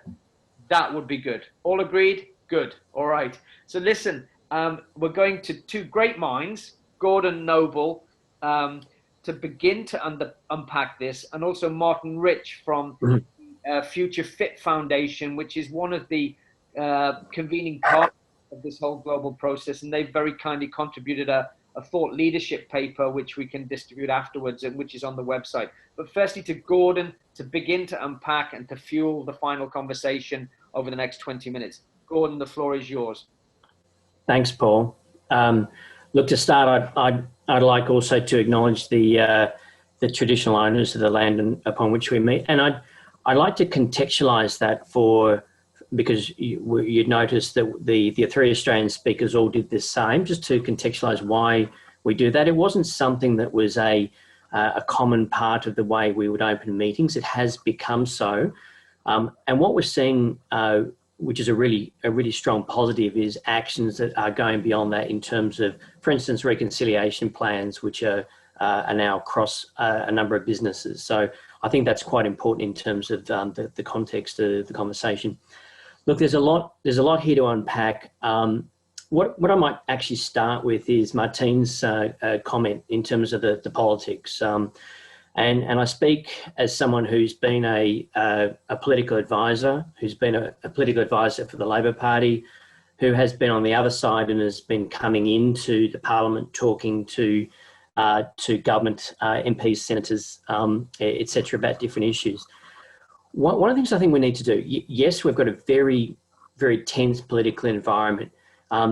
What is the case in all political, in particularly in the Australian context, is underneath the conversation, the heat of the conversation of the day, we actually have a really good track record in Australia of parliaments actually working, and the way in which we do that is, for instance, the Senate in the Australian Parliament is the way in which a lot of conversations even between parties happen.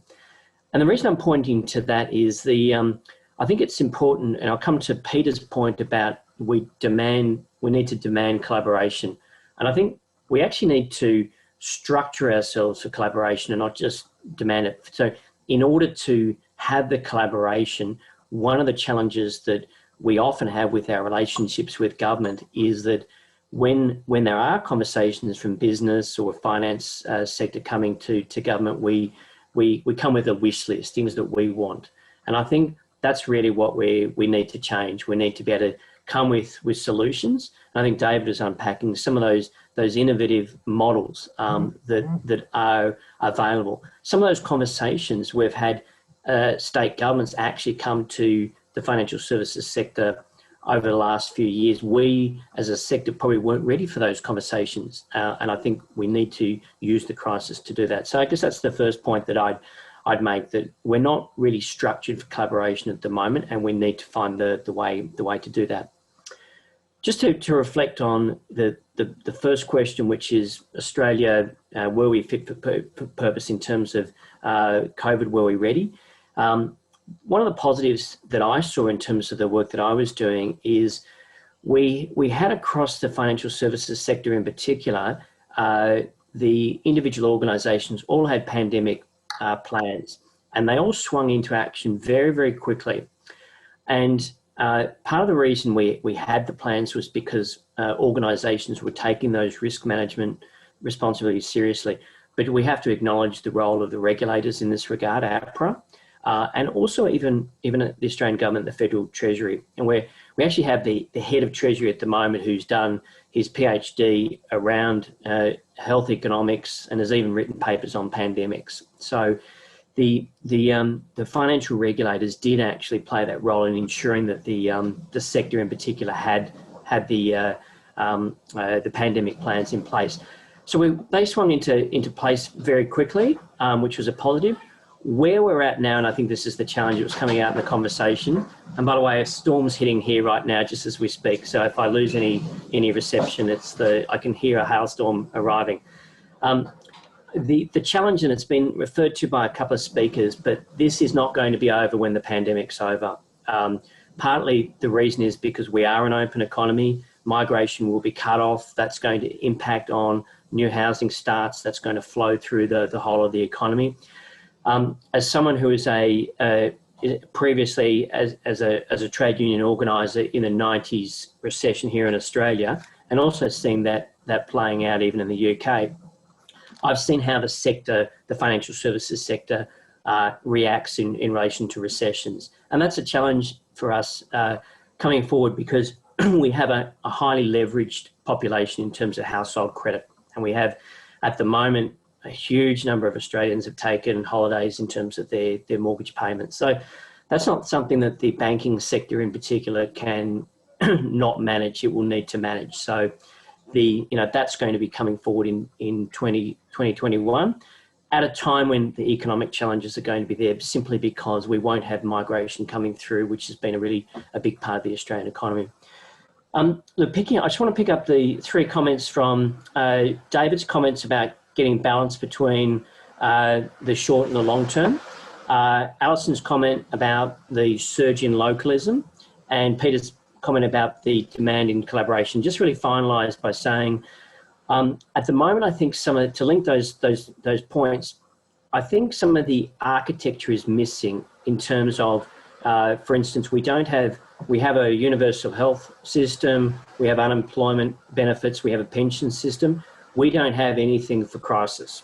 And that's something that Peter knows. We've had the conversation as part of the ASFI process around, for instance, income contingent loans. We need to have interventions that actually address the fact that there's crisis. We talk about this pandemic being a 1 in 100. Last year, and Paul, you'll know this in terms of the World Health Organization, the WHO identified 800 different viruses that had pandemic potential. So over 800. So the idea that this is a once in 100 years and we've come off the back of bushfire crisis, we will have future crises, more crises to come. And I think we need to think about the architecture to actually respond to that. And the final point is, we need to think about the architecture for markets as well, because we don't flow capital into all the areas that we need to. And the conversation here has been around social affordable housing. That's one example, but natural capital, carbon markets, community facilities, the list goes on around the areas where we actually don't have the market infrastructure. So we struggle to produce individual transactions, and we need to be able to move from transactions to markets. So I think a lot of this, just to conclude, is about mindset, a shift of the mindset of all players.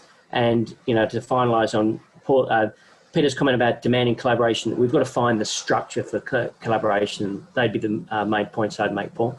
Over to you. Perfect, thank you. I come back to the idea of this rich buffer. There's almost too much here, all right? But we are time limited. So I'm going to project in terms of the next 15 minutes of how we'll finish. I'm going to go to Martin Rich, and Martin can cover both the systemic issues in terms of change, but also down to the individual corporate level. So Martin, you'll come in to give maybe a perspective from outside Australia, but very cognizant of the realities there. What we have in our pocket is we have a recorded video from Judge Professor Mervyn King, who kicked off the process in South Africa. And he very much speaks to the issues of integrated thinking and the power of that. I'm not going to use that video in this 2 hours. I think the last thing we'll do is we'll leave that 10-minute video interview running as we hit the hour. And if you so wish, you could, absolutely wonderful input from Mervyn. And we will also circulate the video connection to participants. But we'll use this 15 minutes to finish the conversation, Martin's input, then we'll go to a last round of questions or comments. I'll pass over to Stephen Jones and then I'll close. So I put my hand up as a moderator who hasn't quite got the timing perfect, but there is a Christmas present in the stocking, which is Mervyn's video. And I would strongly recommend that even if you can't watch it at the end of this, you do so at some point. I think it's a very strong pull together of some of the issues raised. So with no further ado, I'm not giving you any license to disagree with me. I'm going to go to Martin Rich. Martin, you help us unpack it in the way that Gordon did. Gordon, again, thank you for your very wise comments arcing across the three conversations. So Martin, the floor is yours. Thank you. Brilliant. Thank you, Paul. And thank you to all the speakers. It's been absolutely fascinating to listen to, and worth dragging myself out of bed slightly earlier in the UK, where I am indeed based, but Australia is extremely high in my thoughts right now. My wife is Australian. Somebody mentioned earlier about the COVID hotels. She literally landed in Sydney, your time, first thing this morning, and has texted me from her hotel room. And I'm pleased to say she has managed to get a view somewhere near the harbour, and is at a better end of the hotel chain than the Travel Lodge, which was threatened to her and apparently was closed down yesterday because of hygiene issues. So the impact of the pandemic really is as personal as it is as business, as I'm sure we're all finding in different ways. And it's been very, very interesting to hear some of the key themes coming out, and the consistent themes coming from the speakers. And I think the important thing I want to pick up on is the comment Gordon made about a shift of mindset. And I really think that is the critical piece. And, you know, to Paul Watchman's comments about the way in which it's very easy to make these comments, but then slip back. And as history has shown, sort of a good crisis gives everybody the opportunity to respond, but then we so quickly slip back. And I think for me, it's about this change to viewing what at Future Fit we call system value. And over the years, we've begun to see a drift from pure shareholder value, which I won't patronize any of you by defining, but is the old paradigm, or at least the sort of the 50s onwards paradigm that we've seen. And we've seen a shift towards more and more a sort of a concept of shared value. But we believe that we need to keep that movement going towards this idea of system value, where we elevate from the very, very basic and rather an effective measure of GDP or financial return as being the sole driver of what value means, and recognize the importance of societal and environmental value. And yes, I'm not saying that we get rid of cash. I'm an ex-investment banker, for goodness sake. I'm about as sort of capitalist, I suppose, as you can get. But fine, if we're using that as a measure of success and value, that's okay. But we need to understand it in the context of planet and society and the value that we are creating for all of these things. At the end of the day, we are a very selfish species, but one that is naturally looking after our own interests. So fine, societal value. Planetary value is essential. The biosphere, the ecosystem, the very tools that allow us to breathe and live are critical. This is enlightened self-interest, if nothing else, that we look after these things, because we know that if we let them go, we end up in the type of situation we are. Although the very origin of the COVID-19 strain of coronavirus is somewhat up for debate. What is very, very clear is it's the environmental and social conditions were such that enabled it to flourish. This is just a new strain of an old type of virus. It's nothing particularly amazing in and of itself, from the common cold to MERS and SARS and all of these things. But why has this one managed to go around the world? Why has it caused so much devastation? Because we created the environmental and social conditions that allowed it to flourish. And if we forget that, and we do drift back towards business as usual, system as usual, surely what this is telling us is we will just get more of this, and more frequently and more viciously. Roll that in with the climate change situations we're seeing. My goodness, you folks don't need any reminding of that after last summer. But guess what? We've got the worst wildfires in California, burning again for the third time in 4 years. Utterly catastrophic fires. You know, I hope to goodness that you don't get that again this year. But we know these things are getting more and more frequent, and they're getting more and more ferocious. We have to start shifting. But that mindset shift is not doing what we were doing before in a more dramatic manner. And by that, green bonds would be a wonderful little example of the financial system trying to do what it was doing before, but adding a little wrinkle that suddenly makes it feel so much better. I'm not saying there's anything necessarily wrong with green bonds. I'm not saying that they're not necessarily a part of the solution. But if we all think, fantastic, we're just going to issue $12 trillion worth and SDG financings worth of green bonds, the world will be fine. Utter nonsense. Utter nonsense. We have to understand the true impact of every single dollar that we put to work. Socially and environmentally, we have to focus that. We have to recognize the trade-offs that are going to come. And we then have to radically change the way we allocate capital, radically change the way we organize our businesses. It's fabulous to have had a B Corp speaking with us, Alison. Thank you for bringing that input. All of which points to this idea of integrated thinking. And don't worry, Paul, I'm going to bring my comments into land. And we look at integrated thinking actually as this forward-looking corollary to integrated reporting, which has historically been the thing we've been building up, and that's great. But to paint the picture very quickly, I think integrated reporting is about a true understanding of where we've come from. It's a combination of IFRS, your financial statements, and the ESG, to use the expression, reporting that we're familiar, GRI, SASB, all of these type of things, right? So IFRS plus GRI, SASB gives you that integrated reporting, that backward look at where we've come from, and that's fantastic. That's great. It's part of the picture. But where are we going?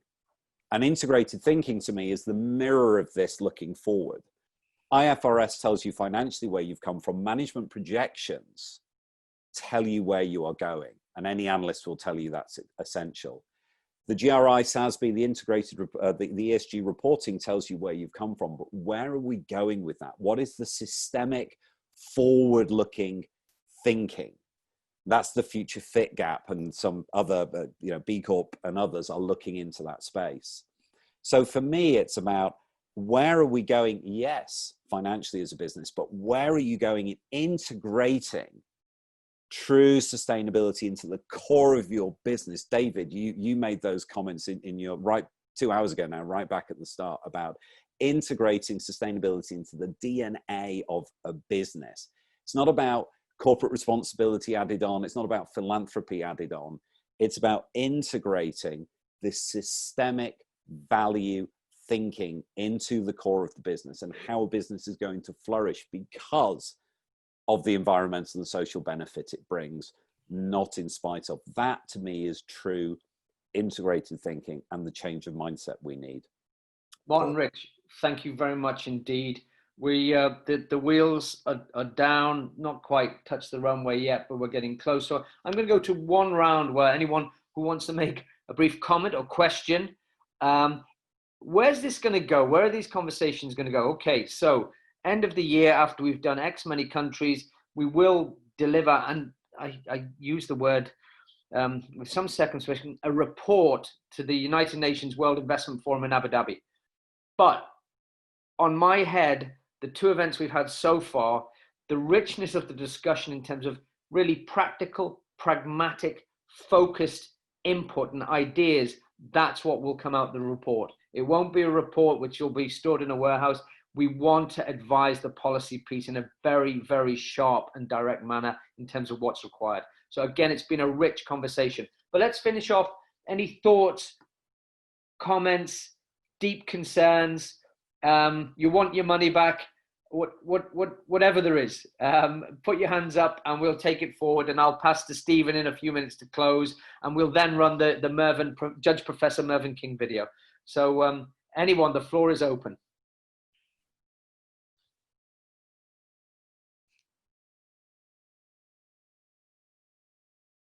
It's getting. I get the feeling it's getting close to gin and tonic time in Australia. But David, you're on the. Well, given we all went quiet, I think it's been a very fulsome conversation. I mean, I'm struck by some common thematics that sort of roll through each of the different presentations. I do think that what the COVID virus has exposed is, where the social net has failed and has led to a situation where those vulnerable in our community have been impacted the most, but also because they haven't been supported, have put themselves at risk and put the community at risk. And so there's going to need to be a change in the way in which that is regulated around the world. The precarious employment practices of the last 50 years of the way capitalism works has just had a big fail that needs to be addressed if we're to move forward. There's so many other issues that have been raised that are worthwhile talking about, but for me, that's kind of one of the key takeouts of this afternoon's discussion. David, thank you for that. It's that vulnerability, inequality, social safety net failing. Anyone else want to step forward? Peter. Yeah, just to add on to that, that hope is the pillar of the world, and we need confidence right now that we can get through it. We do have a great focus and a great opportunity to get things right. It's not going to be overnight. There will be decisions made that will fix things in the short term. But while we have all sectors and everyone focused on this together, we have a huge opportunity to get things right. And I do believe many of the parts we will get right, but we do need to still keep the pedal to the metal really hard on some of these key stakeholders. Yeah, appreciate it. Thank you. Anyone else want to put their hand up? All right, let me take David's point in terms of vulnerability and equality and take it up to a global level. I mentioned before, my wife is currently working for the World Food Programme in Cairo. You look at the statistics in terms of what is the projection. Currently, the World Food Programme before the crisis feeds 125 million people a day. It's an $8 billion operation. Of those 125 million, 30 million people are in extreme need if they don't get fed by the World Food Programme.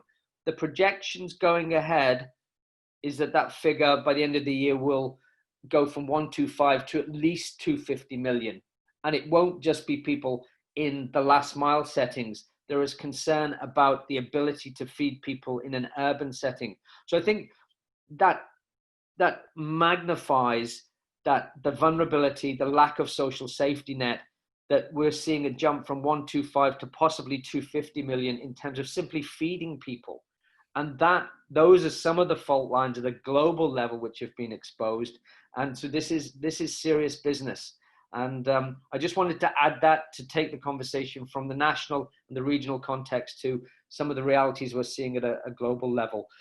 Stephen, I'm going to pass over to you now for some closing comments. Again, apologies from the moderator for not quite managing the time, but it's been a rich conversation. I can only thank all of you, David, Alison, Peter, Paul Watchman, Gordon Noble, Martin Rich, for your conversations. We will run the video at the very end as we switch off.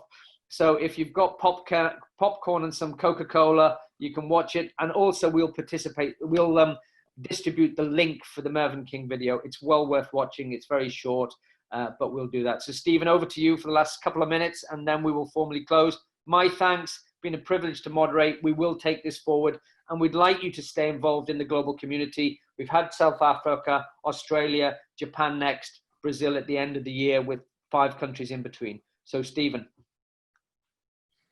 Thanks, Paul. Gin and tonic time in Australia, and let's not rule anything out in the UK. We're all in lockdown. It's nearly 9 o'clock over here in London. Yeah, very good point. Perfectly legitimate. I think my takeaway from all of this discussion has been the way the narrative has shifted a little bit as the pandemic has moved on. At the beginning, I think when talking to firms and companies about this, there was a lot more focus on how they could briefly adapt to a temporary situation that might change. That almost seems laughable in its naivety now. And it's very striking listening to the distinguished speakers here today, how long-termist the view and the perspective is.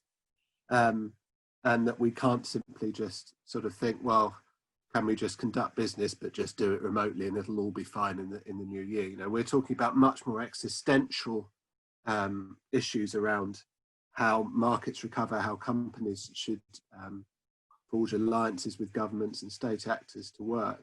I guess there is always that tension, isn't there, between businesses which have very much at the core of their being to have a long-term approach if they want to be successful, and governments which perhaps don't have quite the same pressures or don't perceive the same pressures to to think long term. That long-termist approach has definitely affected law firm governance and approach to clients as well. Paul Watchman touched on this already, but that move from managing situations to risk management, anticipation of problems for clients and companies over the long term. But I think as I say, the overwhelming feeling here is that we are faced with really quite abrupt but massive problems, and we need massive responses. And it will change the way companies are run. It will change, certainly from our point of view, it will change the way law firms are obliged to advise companies. And what's positive about this conversation is the number of ideas that are out there. I can only really echo Paul's thanks for the extent and the consideration and thought that's gone into the comments that have come through today. Some really exciting opinions, very interesting viewpoints. And I hope this conversation can carry on, and that certainly our audience at legal500.com can benefit from it. I know they will. They watch this presentation. So just one more time, thank you very much, one and all. I really appreciate you taking the time to come together on this call. It's been fascinating to listen to. All the very best from the UK to our friends in Australia, and from Legal 500 to our audience around the world. Thanks very much for your time. So Stephen, thank you very much, Stephen. As the Legal 500 have advocated a pre-9 o'clock gin and tonic, I think that's a very fine way of finishing what has been a wonderful conversation. Thanks again to you all. I'm going to ask Guy and Michael to run the Mervyn King video. As I say, we'll be distributing this. We'll also be distributing this video and slicing out some key moments in terms of just social media. So again, please stay involved. We'll take it forward. Greatly appreciate your thanks. And hopefully the video is about to run. And with that, we will conclude the event again with thanks. Judge Professor King, what we're learning from these forums, both the South African one and moving on to Australia, but also other conversations, is the critical importance of integrated thinking, and actually the importance of the thinking beyond integrated reporting in terms of helping institutions deal with a crisis, think through that, and begin to rebuild. David Atkin, the CEO of CBUS, one of Australia's largest super fund organizations, really emphasized how their journey to integrated thinking, which I believe began 5 years ago after you worked with David and the team, has been really helpful. Why is it so important, given a crisis, given the rebuild? Well, the revolutionary immensity of an integrated report is not the report itself, it's in the thinking. Because we were all nurtured and brought up to think in silos. Financials, one thing, impact on environment, another thing, human resource, another thing, company secretary, another thing. Integrated thinking is not only integrating the resources used by the company and its relationships with its stakeholders, but also functionally.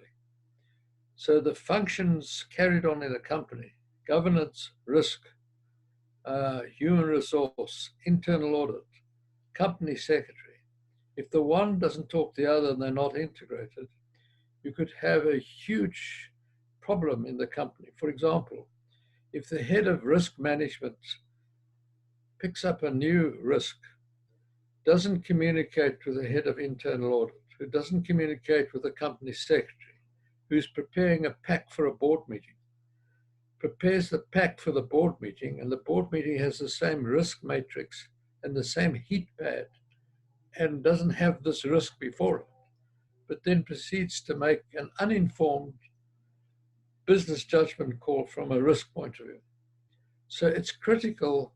I give it a musical term, it's a symphony of the resources used in a resource-constrained world, the relationships between the company and its stakeholders, and the functions carried out by the company in order for it to achieve its business model, or in automotive terms, it's the oil in the engine that makes the engine turn.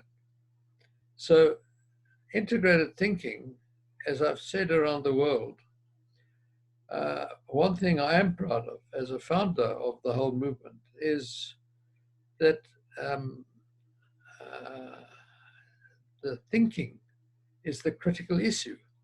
And you will find very few organizations today not following that thinking which we discovered and we conceptualized back in 2009, 2010, after the GFC and after a meeting at the United Nations with the International Federation of Accountants, where they said, under Chatham House rules, to me as chairman of the Global Reporting Initiative then, and also chairman of the United Nations on Governance and Oversight,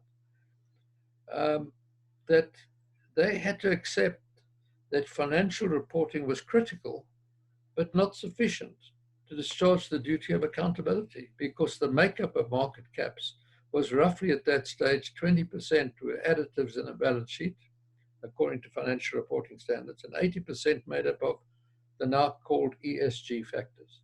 Okay. Mervyn, let me take, you've mentioned the global financial crisis, which itself was a systemic risk. We've had more and more crises, and now we come to a risk in some ways from the natural world in terms of a novel virus, a zoonotic infection, which is a pandemic and is spread around the world. We also know in the context of climate change, this is a huge systemic risk, which is a reality and becoming more real every day for many communities around the world. Again, that idea of the symphony within a company. So that's an effective and an efficient way of mobilizing different parts of the company to view systemic risks as well as the ordinary operational risk. And that's an efficient way of doing it, as you say, in a resource-strained world. What lessons do you think we can draw from coronavirus? And you've coined the term coronanomics in terms of that dual crisis. What are we learning as this unfolds? Well, I think what has happened is that as directors of companies today, we're all swimming in the sea of coronanomics. I combined the fact that every country that's been hit by the virus also has economic issues, because if they were not a depressed economy on the arrival of the virus, the regulations to try and stem the flow of the virus have had an adverse impact on economies. So directors, to ensure the survival of their companies, have to think about this double crisis. And there are two crises, and one's economic and one's virus, and the one is impacting on the other. So company directors have to think individually and collectively about these two crises, and then make decisions about the survival of the company over the next 18 months, 2 years, say, when we move from an economy that is depressed to one that starts thriving again. So we also we have to think short-term survival, but we cannot overlook long-term issues, because we've got to concern ourselves with the long-term health of the company. That's the new stakeholder model. And so boards have to think. It's critical that boards now think on an integrated basis. They have to have the symphony. They have to think about the hardships and tribulations suffered by their stakeholders and take account of their interests and expectations. Likewise, the stakeholders have to think about the hardships and tribulations of the company. Mm. So there will have to be, what I've said, an integrated, collaborative, and I use that word because of SDG 17, collaboration and cooperation, an integrated, collaborative, compromising mindset by boards over the next 18 months. Likewise, stakeholders have to have a compromising mindset in order to make sure the company, the business survives. Otherwise, you have to sell assets at knockdown prices because there's no market at the moment. And human capital will disperse And then to try and resurrect that when the economy starts thriving again will be a huge problem, and it will take longer to get economies positive again. So integrated thinking is absolutely critical at this stage, but integrated thinking will drive directors as a collective mind to realize they cannot stop thinking of the elephant in the room, which is climate change. So they have to also make sure the business model is being planned and molded to deal with climate change in 2-3 years' time, because in 2-3 years' time, we could have that 2 degrees centigrade increase in temperature, which could be destructive of infrastructures. So we can wear masks, we can isolate, we can social distance as remedies for the virus. They will not be remedies for climate change. So directors have to be, I've said in a talk this morning to somebody else, that directors have to become trapeze artists at this stage. They have to deal with short-term issues, but have to plan for this long-term challenge that all companies are going to face. And Mervyn, a couple of final questions. Given that there is a community and the integrated reporting thinking revolution is underway, what is your fear that for some companies there will be that the window will close quickly, it will be back to business as usual, and that when the economies, when the energies are going, the engines of the economy are going, it's this reflex revert to continuing business as usual? What is your fear that this moment in time possibly not will be lost, but we might not gain maximum advantage? I always think of the Canadian economist J.K. Galbraith and that idea that, you know, the inertias in the economy push people back to business as usual. What would be your fear of that, and how do we get around that? My fear is that the collective mind of a board is going to be so focused on survival so that you can have a lot of short-term thinking. And they won't be able to extract themselves out of that short-term thinking for survival and forget about long-term health of the company, which is critical. We've moved from a situation of corporate leaders which made a mistake right through the 20th century, which led to a century of unsustainable development, believing that they should focus on increasing the wealth of shareholders, the Milton Friedman doctrine. Now we have to focus on the long-term health of the company. So we've moved from wealth of shareholders to the health of the company, but taking account of the needs, interests, and expectations of all the stakeholders, but then making a decision in the best interest of the company, which means there's going to be trade-off between stakeholders. Because you can't meet all the expectations of stakeholders, the company would go bankrupt. And my fear is that some directors are now focused on the interests of stakeholders, because that's the move from shareholder to stakeholder, and also thinking short-term for survival. So you have the short-term thinking instead of also thinking, which is critical, that long-term health of the company, particularly in 2-3 years' time, when I think climate change is really going to hit economies. A final question, Mervyn. Now, we know that David Atkin, who spoke earlier in the online session, is the outgoing CEO of Cbus, one of Australia's largest asset owners and a universal owner. He was very clear in terms of the importance of integrated reporting, both to his institution, the super industry, and the Australian economy to build back better. What core lessons can the broader corporate world, and perhaps also the legal world, take from that very clear and direct signal from an asset owner?